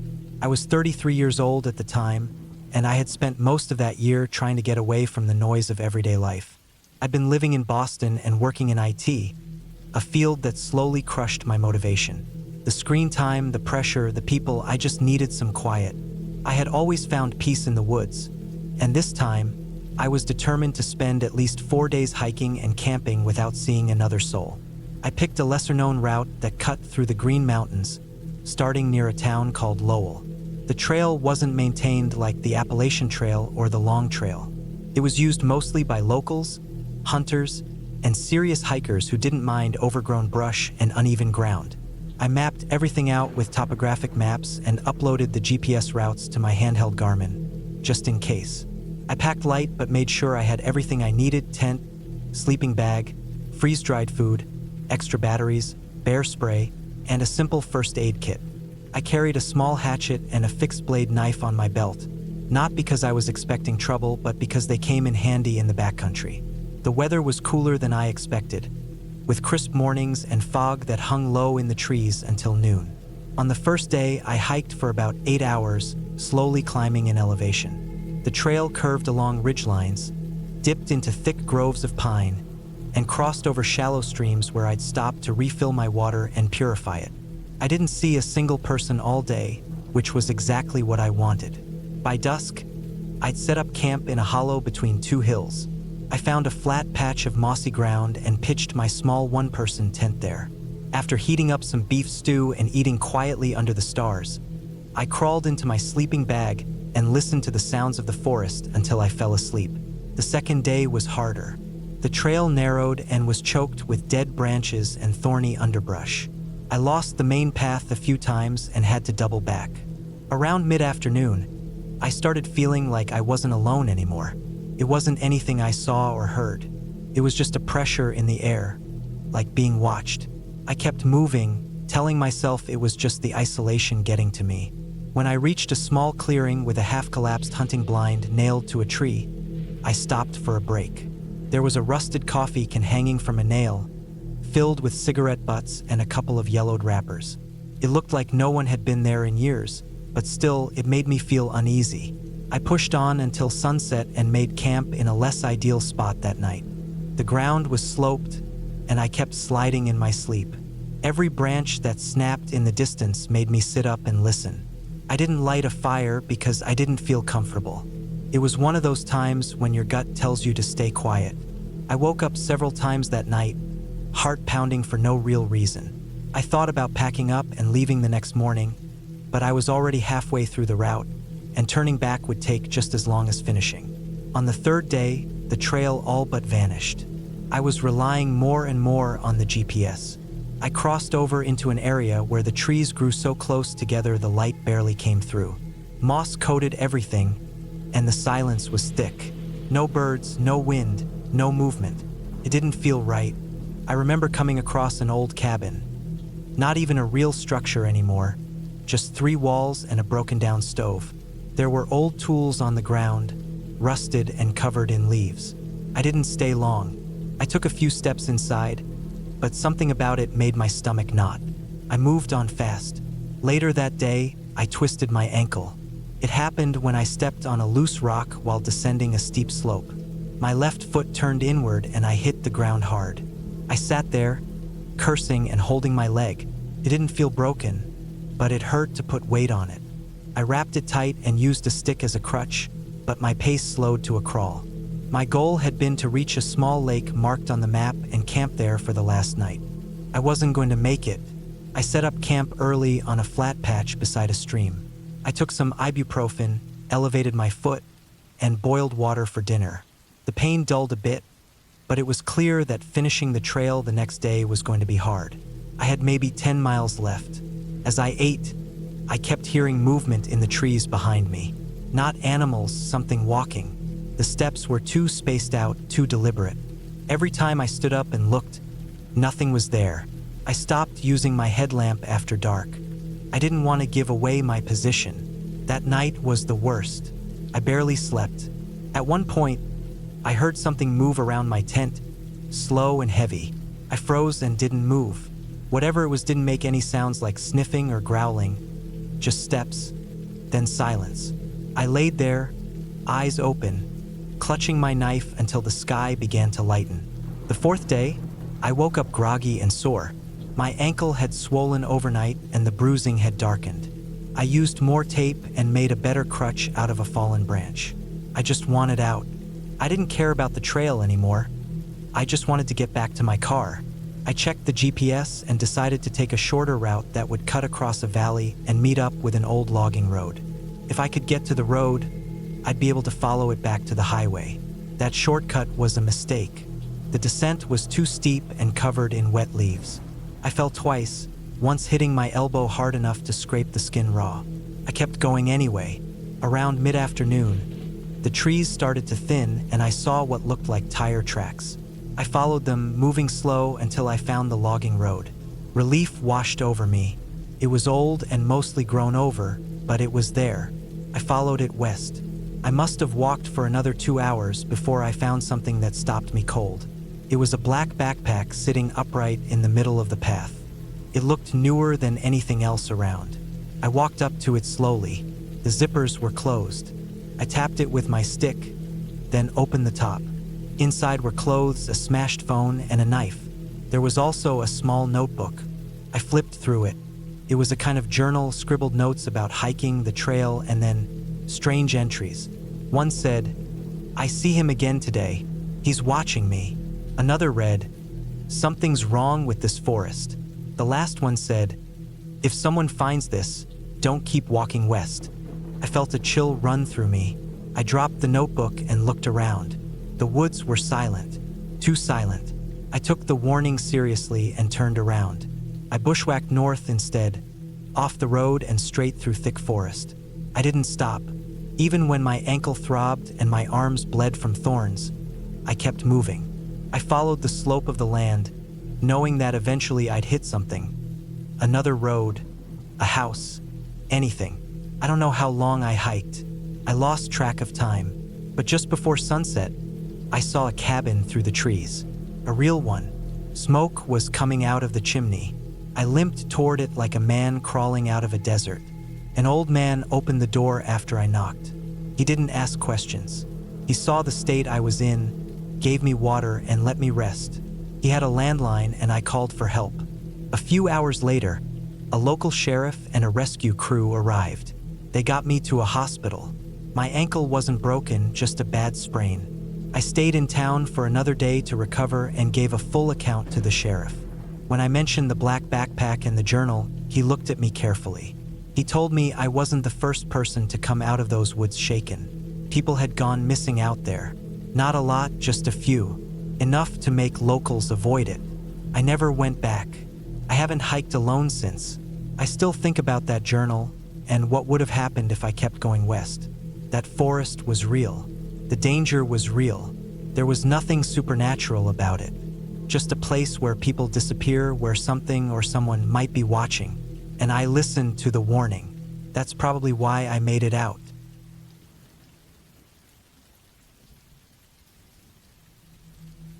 The sun was high when I started, the kind of bright that makes everything sharp and clear.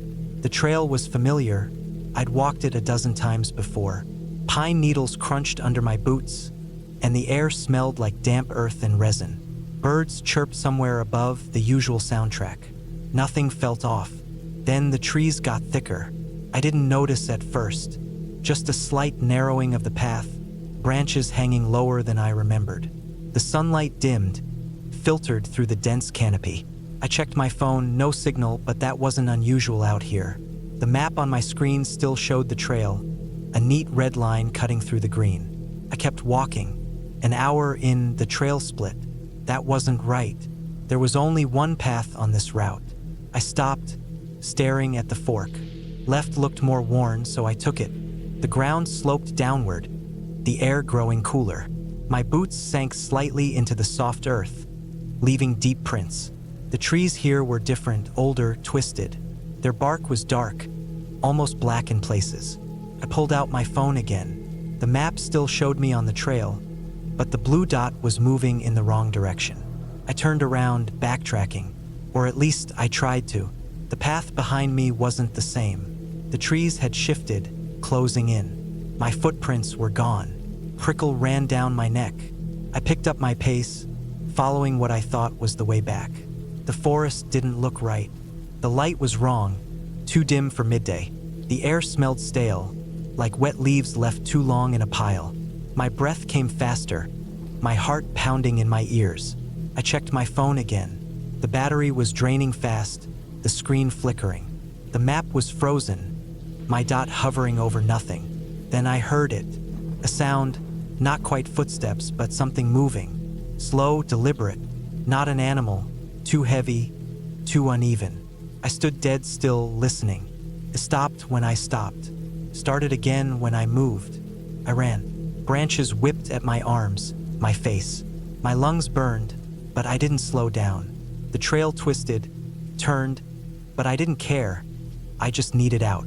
The thing behind me kept pace, never speeding up, never falling behind. Just there. Then light. A break in the trees.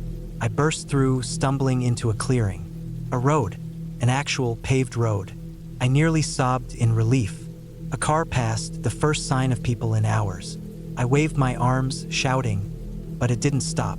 I didn't care. I followed the road, walking fast, then jogging, until I saw a gas station in the distance.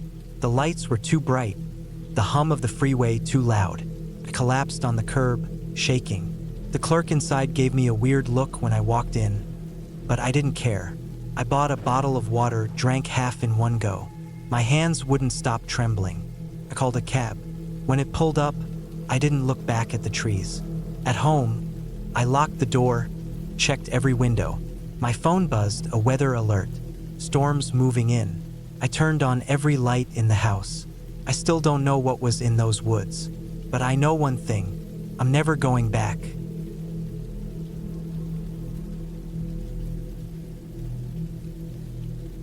The sun was high when I started, the kind of bright that makes everything sharp and clear. The trail was familiar. I'd walked it a dozen times before. Pine needles crunched under my boots, and the air smelled like damp earth and resin. Birds chattered somewhere above, their calls bouncing between the trees. It was peaceful, normal. I checked my watch, just past noon. Plenty of time to reach the overlook and get back before dark. My backpack was light. Water, a protein bar, a first aid kit I'd never needed. I wasn't worried. Then the trail changed. Not all at once, just little things. A fallen branch where there hadn't been one before. Patch of mud too wide to step around. I frowned but kept walking. Maybe a storm had rolled through recently. The trees were thicker here, their branches weaving together overhead, blocking out the sun. The air grew cooler, damp. My boots sank slightly into the soft ground. I stopped, listened. No birds, no wind, just silence. Prickle ran down my neck. I turned, scanning the trees. Nothing moved. Maybe I was imagining it. I shook my head and kept going. The trail twisted, sloping downward into a gully I didn't remember. Strange. Had I taken a wrong turn? I pulled out my phone, no signal. The map app just spun uselessly. I swore under my breath. No big deal. I'd just backtrack. But when I turned around, the path behind me didn't look right. The trees seemed closer, the shadows deeper. My pulse kicked up. I walked faster. Then I heard it. A snap. Not like a branch breaking underfoot. Something sharper. Deliberate. I froze. My breath came too fast. Slowly, I turned my head. Between the trees, maybe 30 feet away, stood a man. He wasn't moving, just watching me. His clothes were dark, blending into the shadows. I couldn't see his face. My stomach dropped. I forced myself to look away, to act normal. Maybe he was just another hiker. Maybe. I took a step forward, then another. My legs felt stiff. My ears strained for any sound behind me. Nothing. I risked a glance back. He was gone. Relief washed over me. I let out a shaky breath. Just my imagination. Just another snap. Closer. My heart slammed against my ribs. I didn't look this time. I walked faster, almost jogging. The trail was uneven, roots snaking across the dirt. My foot caught, and I stumbled, barely catching myself. Then I heard it, footsteps. Not mine. I ran. Branches whipped at my arms. My lungs burned. I didn't look back. Couldn't. The trail forked ahead. I veered left, downhill, hoping it would lead to the river. If I could reach the water, I could follow it out. The footsteps kept pace behind me. I crashed through a thicket, thorns tearing at my clothes. My ankle twisted on a rock, pain shooting up my leg. I bit back a cry and kept moving. The trees thinned. Ahead, sunlight glinted off water. The river. I nearly sobbed in relief. I scrambled down the bank, slipping on wet stones. The current was strong, but shallow enough to cross. I waded in, the icy water soaking my boots. Halfway across, I dared to look back. He stood at the tree line, watching. I didn't stop. I climbed the opposite bank, my clothes heavy with water. My hands shook as I pulled myself up. Then I heard it, a low, grinding sound, like metal on stone. I turned. The man held a knife. I ran. The trees here were sparse, the ground rocky. My legs ached. My breath came in ragged gasps. I didn't know where I was going. Just away. A steep slope rose ahead. I clawed my way up, dirt crumbling under my fingers. At the top, I risked another glance. He wasn't following. I didn't trust it. I kept moving, stumbling over roots and rocks. The sun was lower now, the shadows stretching long. Then I saw it, a road. Just a dirt path, but it meant people. I staggered toward it, my vision blurring with exhaustion. An engine rumbled in the distance. A truck rounded the bend, kicking up dust. I waved my arms, shouting hoarsely. The truck slowed. A man leaned out the window. "You all right?" I opened my mouth, but no words came. My legs gave out. The driver jumped out, catching me before I hit the ground. "Jesus, kid, what happened?" I tried to speak, but my throat was raw. I just pointed back toward the trees. The man frowned, following my gaze. "You lost." I nodded weakly. He helped me into the truck, handing me a water bottle. I drank greedily, my hands trembling. "We'll get you to town," he said, putting the truck in gear. As we drove away, I stared out the window. The forest was quiet, empty, but I knew he was still out there.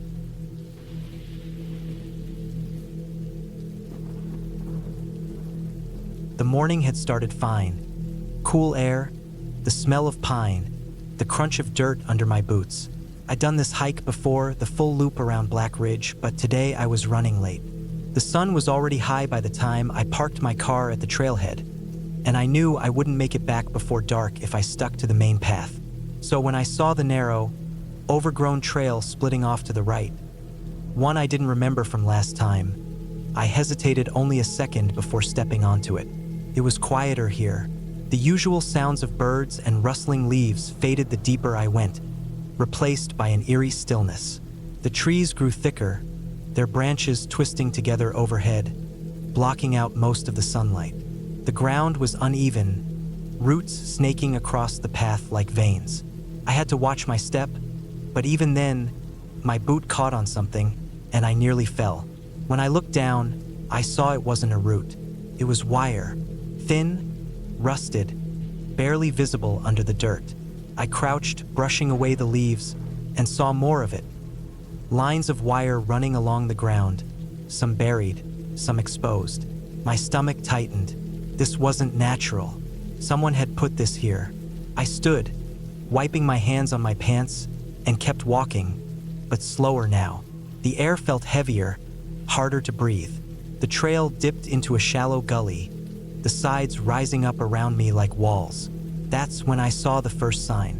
Not an official park sign, just a piece of wood nailed to a tree, the words carved deep into the surface. "Keep out." The letters were jagged, uneven, like they'd been made in a hurry. I stared at it, my pulse quickening. This wasn't part of the park. I'd wandered onto private land. I should have turned back right then. But the thought of retracing my steps through that silent, suffocating stretch of woods felt worse than pushing forward. Maybe the trail looped back to the main path. Maybe it wasn't far, so I kept going. The wire became more obvious, strung between trees in deliberate patterns. Some of it was barbed, the metal teeth glinting in the dim light. I had to duck under a low strand, my backpack scraping against it. The further I went, the more the woods changed. Trees had marks on them, notches, scratches, some deep enough to show pale wood beneath the bark. A few had things tied to them. Scraps of cloth, empty cans, one with a rusted knife jammed into the trunk. Then I smelled it, something rotten, thick and sweet, clinging to the back of my throat. I covered my nose with my sleeve, but it didn't help.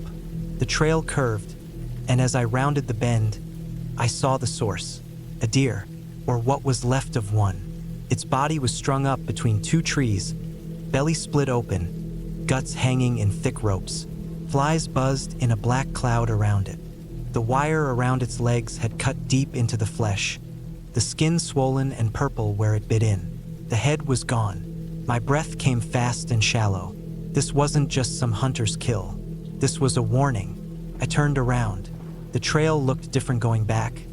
Narrower, darker, like the trees had shifted when I wasn't looking. I walked faster, my boots slipping on the damp leaves. The wire was everywhere now, catching on my clothes, snagging my skin. I didn't stop to untangle myself, just yanked free and kept moving. Then I heard it, a snap, like a branch breaking underfoot. I froze. The woods were silent again, but the silence felt wrong, like something was holding its breath. Another snap, closer. I didn't wait to see what it was. I ran. Branches whipped at my face, thorns tearing at my arms. I didn't follow the trail anymore, just crashed through the underbrush, my heart slamming against my ribs. The wire caught me again, this time around the ankle. I fell hard, my knee hitting a rock, pain shooting up my leg. I kicked free, scrambling up, not looking back. The trees thinned suddenly, and I burst into a clearing. A cabin stood in the center, small and leaning, the wood gray with age. The windows were boarded up, the door hanging open just enough to show darkness inside. I didn't want to go near it, but the sound came again, closer, faster now. Something moving through the trees behind me. I ran for the cabin. The door creaked as I shoved it open, the smell of mold and something sour hitting me. The inside was a mess. Overturned furniture, empty bottles, a mattress stained brown. But what made my blood run cold were the walls. Pictures, dozens of them. Hikers, campers, people standing on trails, unaware they were being watched. Some were torn, some had holes punched through the faces. A few had red X's slashed across them. I backed toward the door just as something heavy hit the porch outside. The wood groaned under the weight. Slow, deliberate steps. I looked around wildly. There was a back door, half hidden behind a collapsed shelf. I lunged for it, shoving the rotting wood aside, my fingers slipping on the rusty handle. It opened with a screech and I stumbled outside, straight into another clearing. This one was worse. Bones. Piles of them, some still with scraps of flesh. Skulls. Animal, I told myself, just animal. Stacked in a pyramid. And in the center, a chair. A single wooden chair, facing the trees. The steps behind me were louder now. I ran again, my legs burning, my breath coming in ragged gasps. The woods blurred around me, branches clawing at my clothes.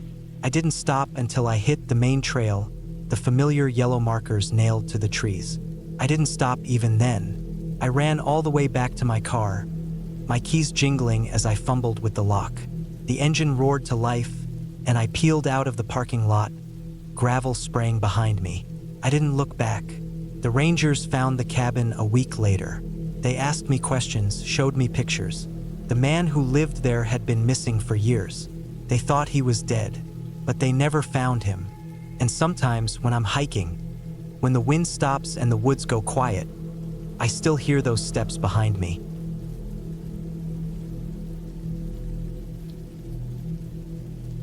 The sun was high when I started, the kind of bright, burning light that makes the air shimmer over the rocks. I had packed light, just a backpack with water, some protein bars, a first aid kit, and a knife. My boots were worn in, comfortable, the soles gripping the dry earth as I climbed higher. The trail was familiar, one I'd taken a dozen times before. Pine trees stretched up around me, their needles whispering in the wind. The scent of sap and dust hung thick in the air. I wasn't alone at first. A few other hikers passed me early on, nodding or offering quiet greetings. But as the afternoon wore on, the trail emptied. The only sounds were my own footsteps, the occasional rustle of something small moving through the underbrush, and the distant cry of a hawk circling overhead. Then, around 3 in the afternoon, I noticed the first sign that something was wrong. A scrap of fabric, torn and dirty, caught on a thorny bush just off the trail. It was dark green like military surplus, frayed at the edges. I paused, frowning. People lost things on hikes all the time, hats, bandanas, even the occasional glove. But this didn't look like an accident. It looked ripped, like someone had been dragged through the brush. I told myself it was nothing. Maybe an animal had gotten hold of it. Maybe some kids had been messing around. Still, my skin prickled as I kept walking. The trail grew steeper, the trees thinning out as I climbed toward the ridge.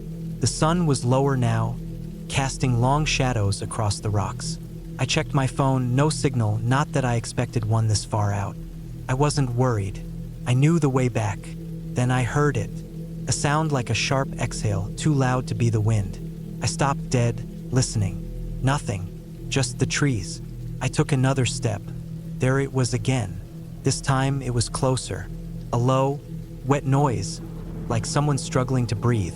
My pulse jumped. I turned slowly, scanning the trees. Nothing moved.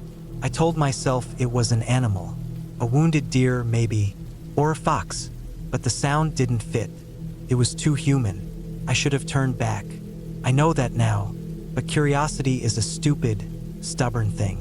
Instead of retreating, I stepped off the trail, pushing through the undergrowth toward the sound. The trees closed in around me, their branches scraping at my arms. The ground was uneven, hidden roots threatening to trip me. The sound came again, closer now, ragged and uneven. Then I saw him, a man half hidden in the brush. He was on his back, one arm twisted at a sickening angle. His clothes were torn, his face streaked with dirt and blood. His chest rose and fell in shallow, jerking movements. I froze. His eyes snapped open. They were wide, terrified, locking onto mine. His mouth moved, but no sound came out. Just a wet, choking gasp. I stumbled back. This wasn't just an injured hiker. Something was very wrong. Then I saw the blood. Too much of it. Pooling beneath him, soaking into the dirt. And the wounds, jagged, deep, like something had torn into him. Not an accident. Not an animal. Someone had done this to him. I turned and ran. Branches whipped at my face as I crashed through the trees, my breath coming in sharp bursts. I didn't stop until I hit the trail again, my legs burning. I didn't look back. The sun was sinking fast now, the shadows stretching long and dark across the path. I ran until my lungs ached, until the image of that man's face burned behind my eyelids. Then I heard it. Footsteps, not mine. Heavy, deliberate, moving fast behind me. I didn't turn. I didn't dare. I just ran harder, my boots pounding against the dirt. The trail twisted, the trees blurring past. My heart hammered against my ribs.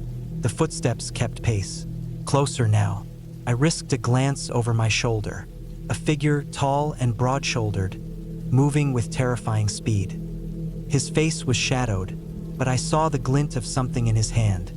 A knife, long and sharp. I ran until my legs gave out. The last thing I saw before the world went black was his boots, caked in mud and blood, stopping inches from my face. Then nothing. I woke up in a hospital. The lights were too bright, the air thick with the smell of antiseptic.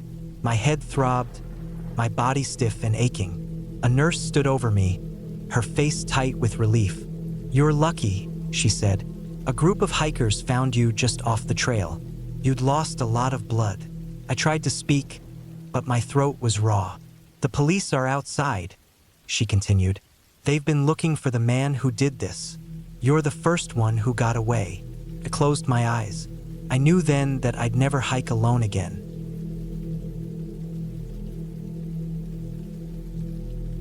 The sun was already dipping below the tree-line when I made the decision, my legs aching from hours of hiking through the dense Oregon wilderness. My map showed a faint trail cutting through the valley, a straight shot back to the parking lot, shaving off at least 2 hours. I was tired. My water was running low. The idea of getting back to my car before full dark was too tempting to ignore. So I stepped off the main trail and into the trees. First, it was fine. The ground was soft underfoot, the air thick with the smell of pine and damp earth. Birds chirped somewhere high above, and the occasional rustle in the underbrush told me I wasn't entirely alone. But as I walked deeper, the trees grew closer together, their branches twisting into a canopy that blocked out most of the fading light. The trail, if you could even call it that, became harder to follow, disappearing in patches where the undergrowth swallowed it whole. I checked my phone. No signal. Not surprising, but still a sinking feeling. I kept walking. The forest changed around me. The air grew heavier, colder. The sounds of birds faded, replaced by an eerie silence that made the back of my neck prickle. I told myself it was just the time of day, animals settling in for the night, nothing more. But my pace quickened anyway. Then I saw the first marker, a strip of faded red cloth tied around a tree branch, frayed at the edges. It looked old, weathered by rain and wind. Someone had been here before. That should have been a comfort, but it wasn't, because as I kept moving, I saw more of them. Red strips, spaced unevenly, leading me deeper. No, not leading me, marking something. My breath came faster. My pulse thudded in my ears. I told myself to turn back, to retrace my steps while I still could, but the thought of wandering in the dark was worse. So I followed the strips, my boots sinking into the soft earth, twigs snapping under my weight. Then the trees opened up, clearing, not natural. The ground was packed flat, the trees around it stripped of lower branches. In the center stood a wooden structure, a makeshift shelter half collapsed with age. The roof sagged, the walls bowed inward, and inside, movement. I froze. Something shifted in the shadows. A shape, low to the ground, hunched. Not an animal. Too still, too deliberate. Then it stood. A man. Tall, gaunt, his clothes hanging off him in tatters. His face was hidden in the gloom, but I felt his eyes on me, watching, waiting. My body screamed at me to run. I turned, and I ran. Branches whipped at my arms, my face. My lungs burned. I didn't look back. Couldn't. The sound of my own footsteps drowned out everything else. The forest, the wind, the thing behind me. Then, a snap. My foot caught on a root. I went down hard, my knee slamming into the ground, pain shooting up my leg. I scrambled to my feet, panic clawing at my throat. When I looked up, I saw it. The main trail, just ahead. I didn't think. I lunged for it, stumbling onto the packed dirt, my breath coming in ragged gasps. I didn't stop. I ran until my legs gave out, until the trees thinned and the parking lot came into view. My car was still there, untouched. I fumbled with the keys, my hands shaking so badly I could barely unlock the door. I threw myself inside, slammed it shut, locked it. Then I sat there, gripping the wheel, my heart pounding so hard I thought it would burst. I didn't look back at the trees. I just started the car and drove. The highway was empty. The sky was black. My headlights cut through the dark, the only light for miles. I didn't stop until I hit the first gas station, its fluorescent lights glaring against the night. Parked, my hands still trembling. Inside, the clerk barely glanced up from his magazine. I bought a bottle of water, drank half of it in one go. Then I got back in my car, and I never went back.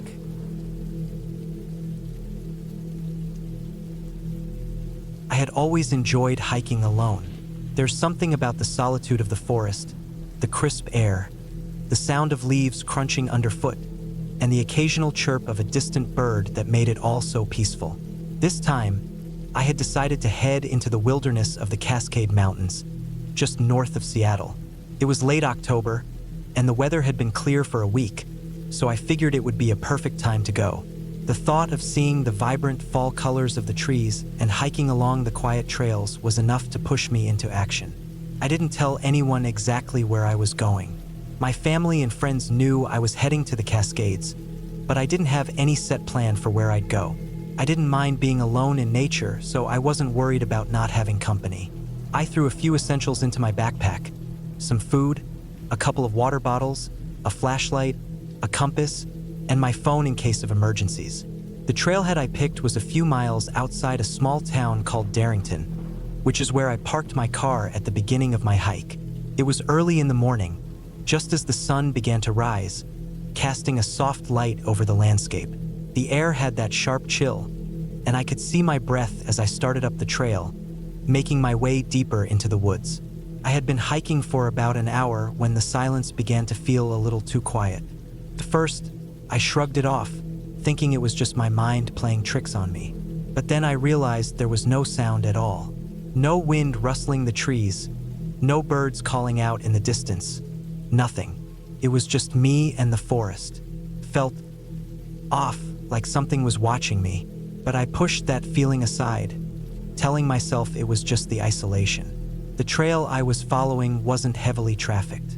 I knew this because I hadn't seen another hiker since I started. I could tell the path wasn't one people used often. There were spots where the trail had started to grow over, the edges becoming more indistinct as the undergrowth crept in. The forest was dense, the trees towering above me, their branches swaying lightly in the breeze.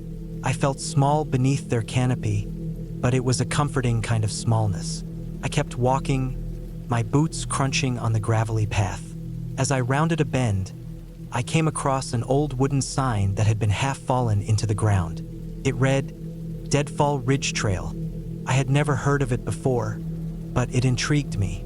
The sign looked ancient, with moss growing on it and the letters faded almost beyond recognition. I stood there for a moment, staring at it, weighing my options. I had come this far, and the sense of adventure stirred in me. I decided to follow the trail, thinking it might lead to something interesting. The further I went, the more isolated the area became. The trees grew thicker, their branches intertwining above me, blocking out the sun in places. The trail narrowed, and it felt like I was walking through a tunnel of trees, the path barely wide enough for me to fit through. The air was cool, and the ground was covered in layers of fallen leaves and moss, making it slippery in some areas. I had to watch my step carefully. A few miles into the hike, I noticed something strange. The ground seemed softer than it should be, and there were patches of wet, muddy areas that hadn't been there earlier. The trail was becoming harder to follow, and I found myself straying off the path, looking around for the next marker or sign. There was nothing. No markers, no trailblazes, just the thick forest around me. I was lost. I tried not to panic. I checked my phone, but there was no service. I hadn't seen another hiker in hours, and there was no sign of civilization in any direction. The thought of turning back crossed my mind, but I couldn't bring myself to retrace my steps. I was too deep into the woods now, and the curiosity of where this trail might lead was overpowering. I pushed forward, hoping the path would eventually reappear. But the deeper I went, the more unsettled I felt. The feeling of being watched returned, and I couldn't shake the sensation that something was moving just out of sight.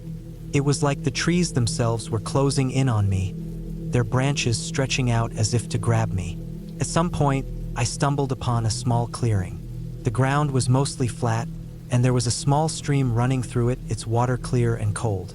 I stopped there to take a break, drinking from my water bottle and eating a granola bar. I was tired, and the isolation was starting to get to me. I hadn't expected to feel so alone, but now it was almost oppressive. The quiet was deafening. I could hear the faint sound of my own heartbeat in my ears. I stood up, ready to continue, when I noticed something strange on the ground. It was a pile of rocks, arranged in a perfect circle, as though someone had been there recently and built it on purpose. It looked like a campfire ring, but there was no sign of a fire. The rocks were cold and damp. I crouched down to inspect it, wondering who would have made it, but there was no sign of any recent activity. The forest was untouched, except for this strange circle. It made me uneasy. I couldn't explain why, but the sight of it made my stomach churn. I stood up and quickly left the clearing, continuing down the trail, but I couldn't shake the feeling that I was being followed. Every so often, I would hear a crackling sound, like footsteps, behind me. I would turn around, but there was nothing there. The forest remained as still as it ever had been. By now, I had been hiking for hours, and I was beginning to feel the weight of fatigue setting in. My legs were sore, and I was starting to get hungry again, but I didn't want to stop. I had to keep moving to find my way out. But the more I walked, the more the landscape started to feel unfamiliar. The trees had begun to look different. There were fewer evergreens and more of the red and orange-leaved maples. The path, if you could even call it that anymore, was almost gone, swallowed up by the underbrush. I tried to keep my bearings by checking the compass, but I was disoriented. The sun was starting to dip lower in the sky, and the light was fading quickly. I knew I needed to find a way out before nightfall. That's when I saw it. A small, dilapidated cabin appeared in the distance, just beyond a thicket of trees. Couldn't believe it. Cabin in the middle of nowhere. It looked abandoned, but at least it offered shelter for the night. I felt a sense of relief wash over me as I made my way toward it, praying that it was still intact. The closer I got, the more I realized that the cabin looked worse than I had first thought. The wood was rotting, and there was no sign of any windows, just empty, gaping holes where they should have been. The door was hanging off its hinges, barely holding on, but I had no choice. It was shelter, and I needed to get inside. I pushed the door open, and the smell of damp wood and decay hit me immediately. Inside, the cabin was dark, with dust and dirt covering everything. There were remnants of old furniture scattered around. An overturned chair, a broken table, and a torn-up rug. It felt as though no one had lived here in years. I sat down on the floor, trying to calm my nerves. The silence was overwhelming, and I realized just how alone I truly was. I took out my phone again, hoping for a signal, but still nothing. The sun was nearly gone now, and the temperature had dropped significantly. I decided I would sleep here for the night and head back in the morning. As I settled down, a noise outside caught my attention.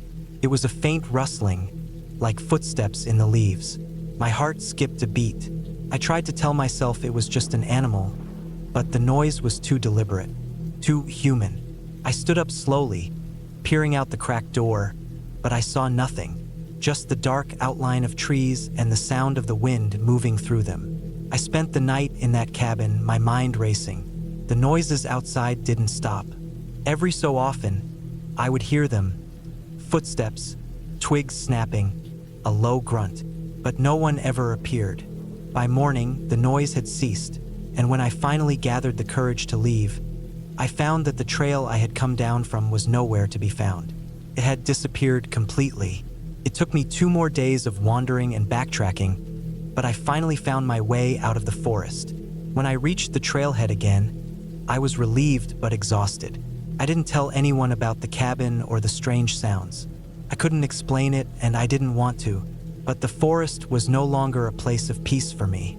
The isolation, the unsettling quiet, it was something I could never forget. I've never been back to the Cascades since.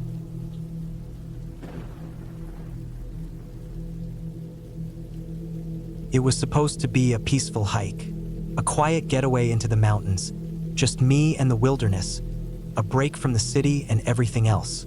I had done this trip before many times, but something about this time felt different, off even before I had set foot on the trail. I had arrived early in the morning at the trailhead, the parking lot already half full with cars. Some people had the same idea I did: get up early, avoid the crowds, and experience the solitude of nature. I threw on my backpack, checked the straps, making sure everything was in place. Water, snacks, map, first aid kit. Basic stuff, but important. I had read all the warnings about staying safe on the trail. There had been reports lately of hikers getting lost, but that never really crossed my mind. Not when I was so prepared. The air was crisp and fresh as I began my hike. The morning light filtered through the dense trees, casting long shadows on the ground. The trail was narrow, winding through a forest of tall pines and thick underbrush. Birds were calling, the sound echoing in the stillness of the woods. I took a deep breath, enjoying the peace of it all. The first few miles passed quickly. I was used to the terrain, and the path was well marked, so there wasn't any need to stop and check the map too often. My feet moved steadily over the dirt trail, my legs already beginning to feel the strain of the uphill climb. But it wasn't anything unexpected. I had done this before. As I neared a clearing, I took a break by a small stream that trickled through the rocks. The sound of the water was soothing, and I pulled out a granola bar, chewing slowly, taking in the view. The sun was higher in the sky now, the forest becoming brighter, though still cool in the shade.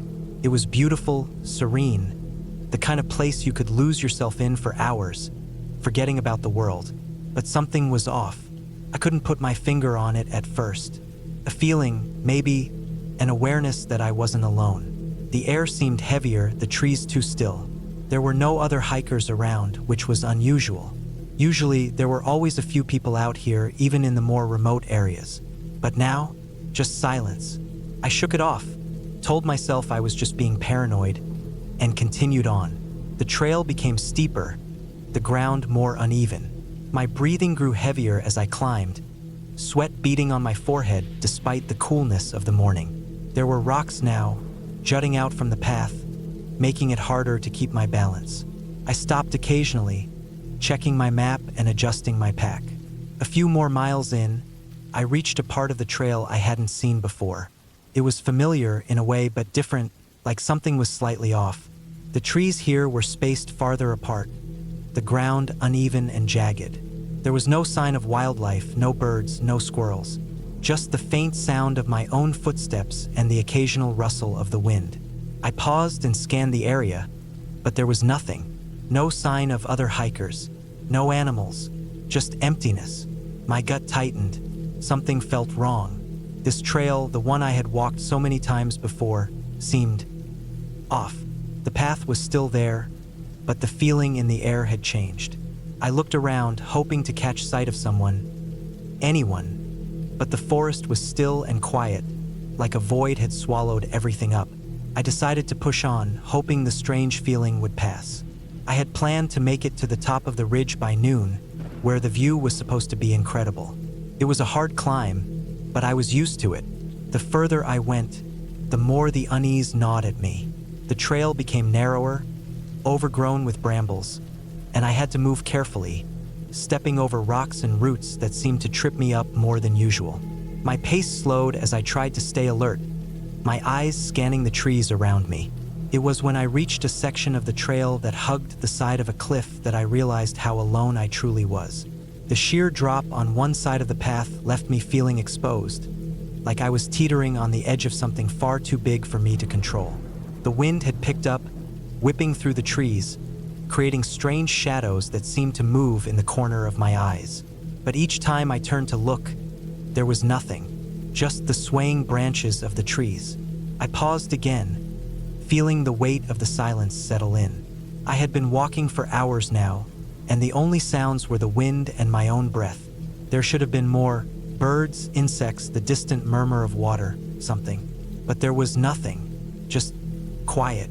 I took a deep breath and kept moving, but the uneasy feeling only grew stronger. My mind began to race, thoughts flickering in and out of focus. Maybe it was nothing. Maybe I was just tired. But deep down, I knew something wasn't right. And then I heard it, a faint sound, far off in the distance. A crack, like a branch snapping underfoot. It was too far to make out clearly, but it made my skin crawl.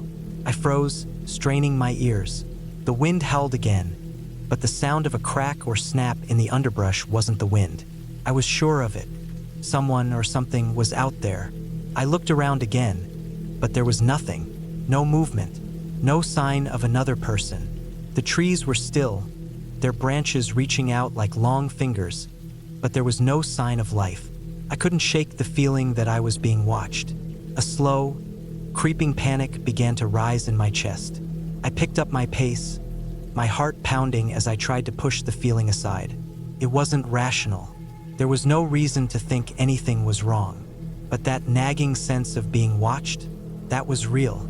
I kept walking, faster now, desperate to get through the stretch of trail that seemed to stretch on forever.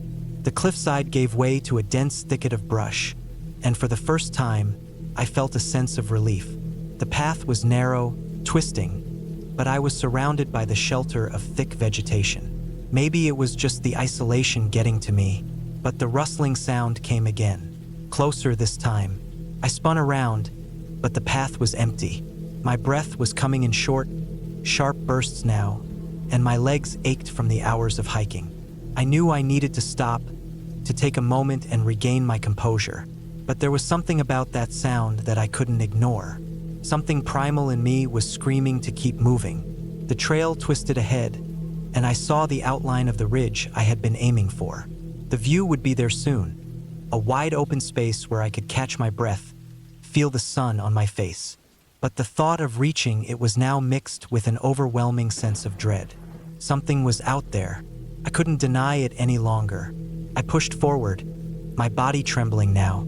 Each step felt heavier than the last, but I had to keep going. Couldn't turn back.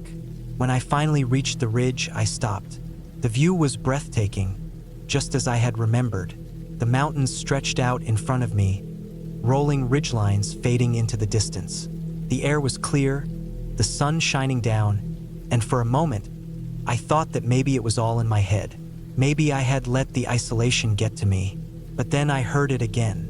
This time it was unmistakable. A crack, a snap, and it was closer. I spun around, my heart pounding in my chest, and then I saw it.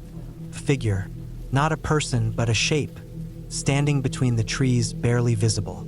It was tall, its outline shifting in and out of the shadows, and I felt a cold shiver run down my spine. It wasn't a hiker. It wasn't a bear. It wasn't anything I could explain. But before I could take another breath, it was gone. I didn't wait to find out what it was. I turned and ran, stumbling down the trail as fast as I could. My heart hammered in my chest, my breath ragged. The image of that shadow seared into my mind. I didn't stop until I reached the trailhead.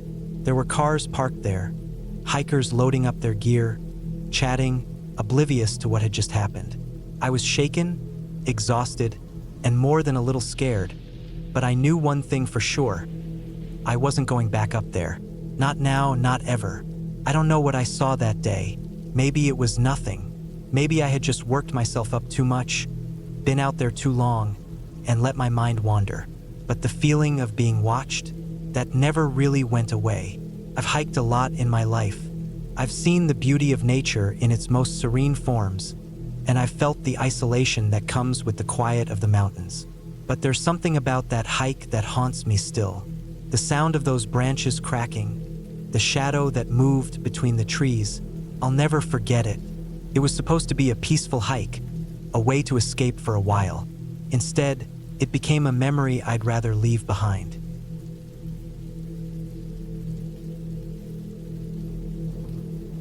I'd always considered myself a seasoned hiker. Years of weekend trips in the mountains, trails that twisted up through thick forests or led to rocky outcroppings where the view opened up to vast stretches of wilderness. I knew what to expect from the outdoors, or so I thought. But that day, in the fall of 2023, when I found myself hiking alone in the Appalachian Range, I realized how wrong I could be. I had decided on the Buck Mountain Trail, a path that wound through dense forests and led to an old lookout tower at the top. It wasn't particularly long, just about 10 miles, and most of it was a steady climb with a few challenging stretches. The weather was perfect for hiking, crisp, cool air, the sky clear with only a few clouds scattered here and there, and the foliage was at its peak.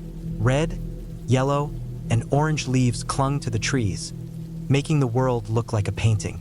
I had prepared for the hike well, packed a sturdy backpack with water, snacks, my jacket in case it got cold, and the usual first aid kit. My boots were broken in, my gait steady, and I was excited. Hiking had always been a personal form of freedom for me. Just me, the wilderness, and the rhythm of my footsteps. I set out early in the morning with plans to reach the summit before the sun set. The first few hours were uneventful, just the steady crunch of leaves underfoot and the occasional bird call. The forest was thick, the trees towering above me, blocking most of the light. Despite the cool temperature, the sweat from the steady climb began to gather on my brow. I wiped it away and took a swig of water, feeling a slight thrill at the isolation. It was just me and nature out here, Around noon, I stopped to rest by a small creek that cut across the trail. The water was clear, the sound of it trickling over the rocks soothing. I sat on a large stone, eating some trail mix, enjoying the solitude, and just soaking in the moment. I watched as a few leaves floated lazily downstream, following the current. The peacefulness of the place was calming, almost therapeutic. After a short break, I packed up and continued, following the trail as it veered upwards. The climb was getting steeper, and the trees began to thin out a bit, giving way to rocky outcrops and patches of wild grass. The air was a little fresher here, and the trees seemed farther apart. It was more open, and I could see the landscape stretching out before me in every direction. Miles and miles of mountain ridges covered in forests. I started to pick up the pace, enjoying the challenge of the climb. There were no signs of wildlife yet, which was a bit unusual, but it didn't bother me. The trail was well maintained, and I was making good time. The wind picked up slightly, rustling the branches above me, and for a moment, I paused, just listening. But there was something else in the air, something different, a heaviness like the pressure before a storm. It wasn't long after that when things started to feel off. I couldn't exactly pinpoint it at first. It was just small things, like the way the wind seemed to shift direction, or how the forest around me seemed to grow unnaturally quiet. No more bird calls, no rustling in the underbrush, just silence. I stopped for a moment, trying to shake the feeling of unease that was creeping up on me. I checked my phone for the time, around 2:30 p.m. No service as expected. That was normal for this part of the trail. I sighed and pressed on, telling myself that it was just a normal part of being out in the wild. It was easy to let your imagination run wild in places like this, especially when you were alone. Still, I couldn't shake the feeling that I was being watched, like there was something out there in the woods, just beyond my sight. By the time I reached the final stretch of the trail, the sun was starting to dip lower in the sky. The path here had turned into a series of narrow switchbacks that climbed sharply. The rocks underfoot were loose, making it trickier to keep my footing. The trees had all but disappeared, and I was now hiking through a sparse alpine meadow that stretched out in front of me. The lookout tower at the summit was in sight now, a small silhouette against the sky. But as I neared the top, I noticed something strange. The wind had died down completely, and the air was still, almost unnaturally so. It felt heavy, like I was standing in the middle of a vacuum. I could feel the weight of it in my chest, and my senses felt heightened, like every little sound was amplified. Then I heard it, a snap of a twig, faint but distinct, somewhere off to my right. My heart skipped a beat. I froze, straining my ears, but there was nothing else, just the faint breeze rustling the dry grass around me. I glanced around, scanning the area. There was nothing, no movement, no sign of life, just the towering mountain and the emptiness of the meadow. But that feeling, the one that had been slowly building in the pit of my stomach, was impossible to ignore. Something wasn't right. I quickened my pace, eager to reach the summit and the safety of the lookout tower. But as I climbed the last few steps, my mind raced. The snap of the twig kept echoing in my thoughts. I couldn't shake the feeling that someone, or something, was out there, just watching me. Finally, I reached the top. The lookout tower stood tall, its weathered structure rising against the sky. I let out a sigh of relief, feeling the tension in my body slowly ease. But the relief was short-lived. As I stepped closer to the base of the tower, I noticed something strange again. Footprints. Fresh ones. They were large, and they were heading toward the tower, not away from it. The prints were deep, as though whoever made them had been carrying a heavy load. I knelt down to examine them, my breath catching in my throat. The prints were unmistakable boots, but the tread was uneven, like the person had been stumbling or dragging one foot. It wasn't something I had expected to see. I was alone up here. The last hikers I'd seen were hours ago, and they were nowhere near this part of the mountain. I stood up quickly, my heart racing again. The feeling of being watched was stronger now. My eyes darted around, searching the meadow below the tower, but there was no movement, no sign of anyone. I forced myself to take a deep breath and stepped inside the tower. I needed to think, to calm down, but even as I climbed the creaky steps, I couldn't shake the unease crawling under my skin. The tower was old, and the walls smelled musty, but it was a safe place to get my bearings. I needed to figure out what to do next. I locked the door behind me. I knew I shouldn't be paranoid. Maybe the footprints were just from someone else on the trail. Maybe I was letting my imagination get the best of me, but I couldn't shake it. The feeling of being watched, the silence, the strange tracks. I spent the next half hour inside the tower, pacing. I had a few options. I could wait it out, hoping that whoever had been up here before me would leave. Or I could hike back down the mountain, retracing my steps. The latter wasn't ideal. The sun was setting, and I wasn't keen on descending a narrow trail in the dark. Just as I was starting to feel like I might be overreacting, I heard it, a soft crunching sound, followed by a distant thud. I rushed to the window and peered out, heart hammering in my chest. For a moment, there was nothing, just the fading light of the sun casting long shadows over the meadow below. Then, from the corner of my eye, I saw movement. It was quick, but unmistakable. A figure, tall and dark, moving through the trees at the edge of the clearing. Panic surged through me. Whoever it was, they were still out there.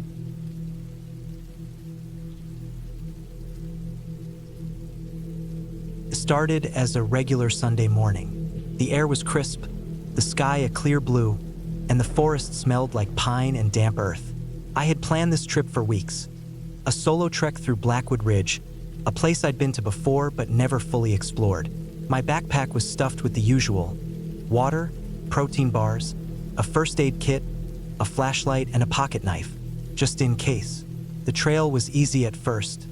Well marked, packed dirt under my boots, the occasional bird chirping overhead.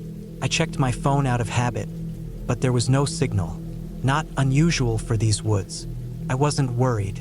I had a map and I knew the general direction. But then, about 2 hours in, I took a wrong turn. It wasn't even a real trail, just a narrow break in the trees that looked like it might loop back around. I thought it would save me time. Instead, the ground grew uneven, the trees thicker, the sunlight dimmer. The air felt heavier, like the forest was pressing in on me. I stopped, turned around, but the path behind me didn't look familiar anymore. That's when I heard it. A low, rhythmic crunching like footsteps, but slower, deliberate. I froze. My breath came out in short, silent bursts. The sound stopped. Maybe it was nothing. Maybe an animal. But animals don't pause like that. They don't wait. I kept moving, faster now, my heart hammering against my ribs. The trees seemed to twist together, blocking my way. My boots slipped on wet leaves, and I caught myself before I fell. When I looked up, I saw it. A figure, standing between two pines, tall, too tall, just watching. I didn't scream. I didn't run. Instinct told me to stay still, to not draw attention. The figure didn't move. Maybe it wasn't real. Maybe my mind was playing tricks. But then it tilted its head, just slightly, and I knew. It saw me. I ran. Branches whipped at my arms, my face. My lungs burned. I didn't look back. Couldn't. The forest sloped downward, and I half fell, half slid, landing hard on my knees. Pain shot up my legs, but I forced myself up. Keep moving. Keep running. Then a road. A real, actual dirt road, cutting through the trees. I nearly sobbed in relief. A truck was parked a few yards away, engine idling. I stumbled toward it, waving my arms. The driver's side door opened, and a man stepped out. "Lost?" he asked. I nodded, gasping. "There's someone back there." He frowned, looking past me into the trees. "Ain't nobody out here but us."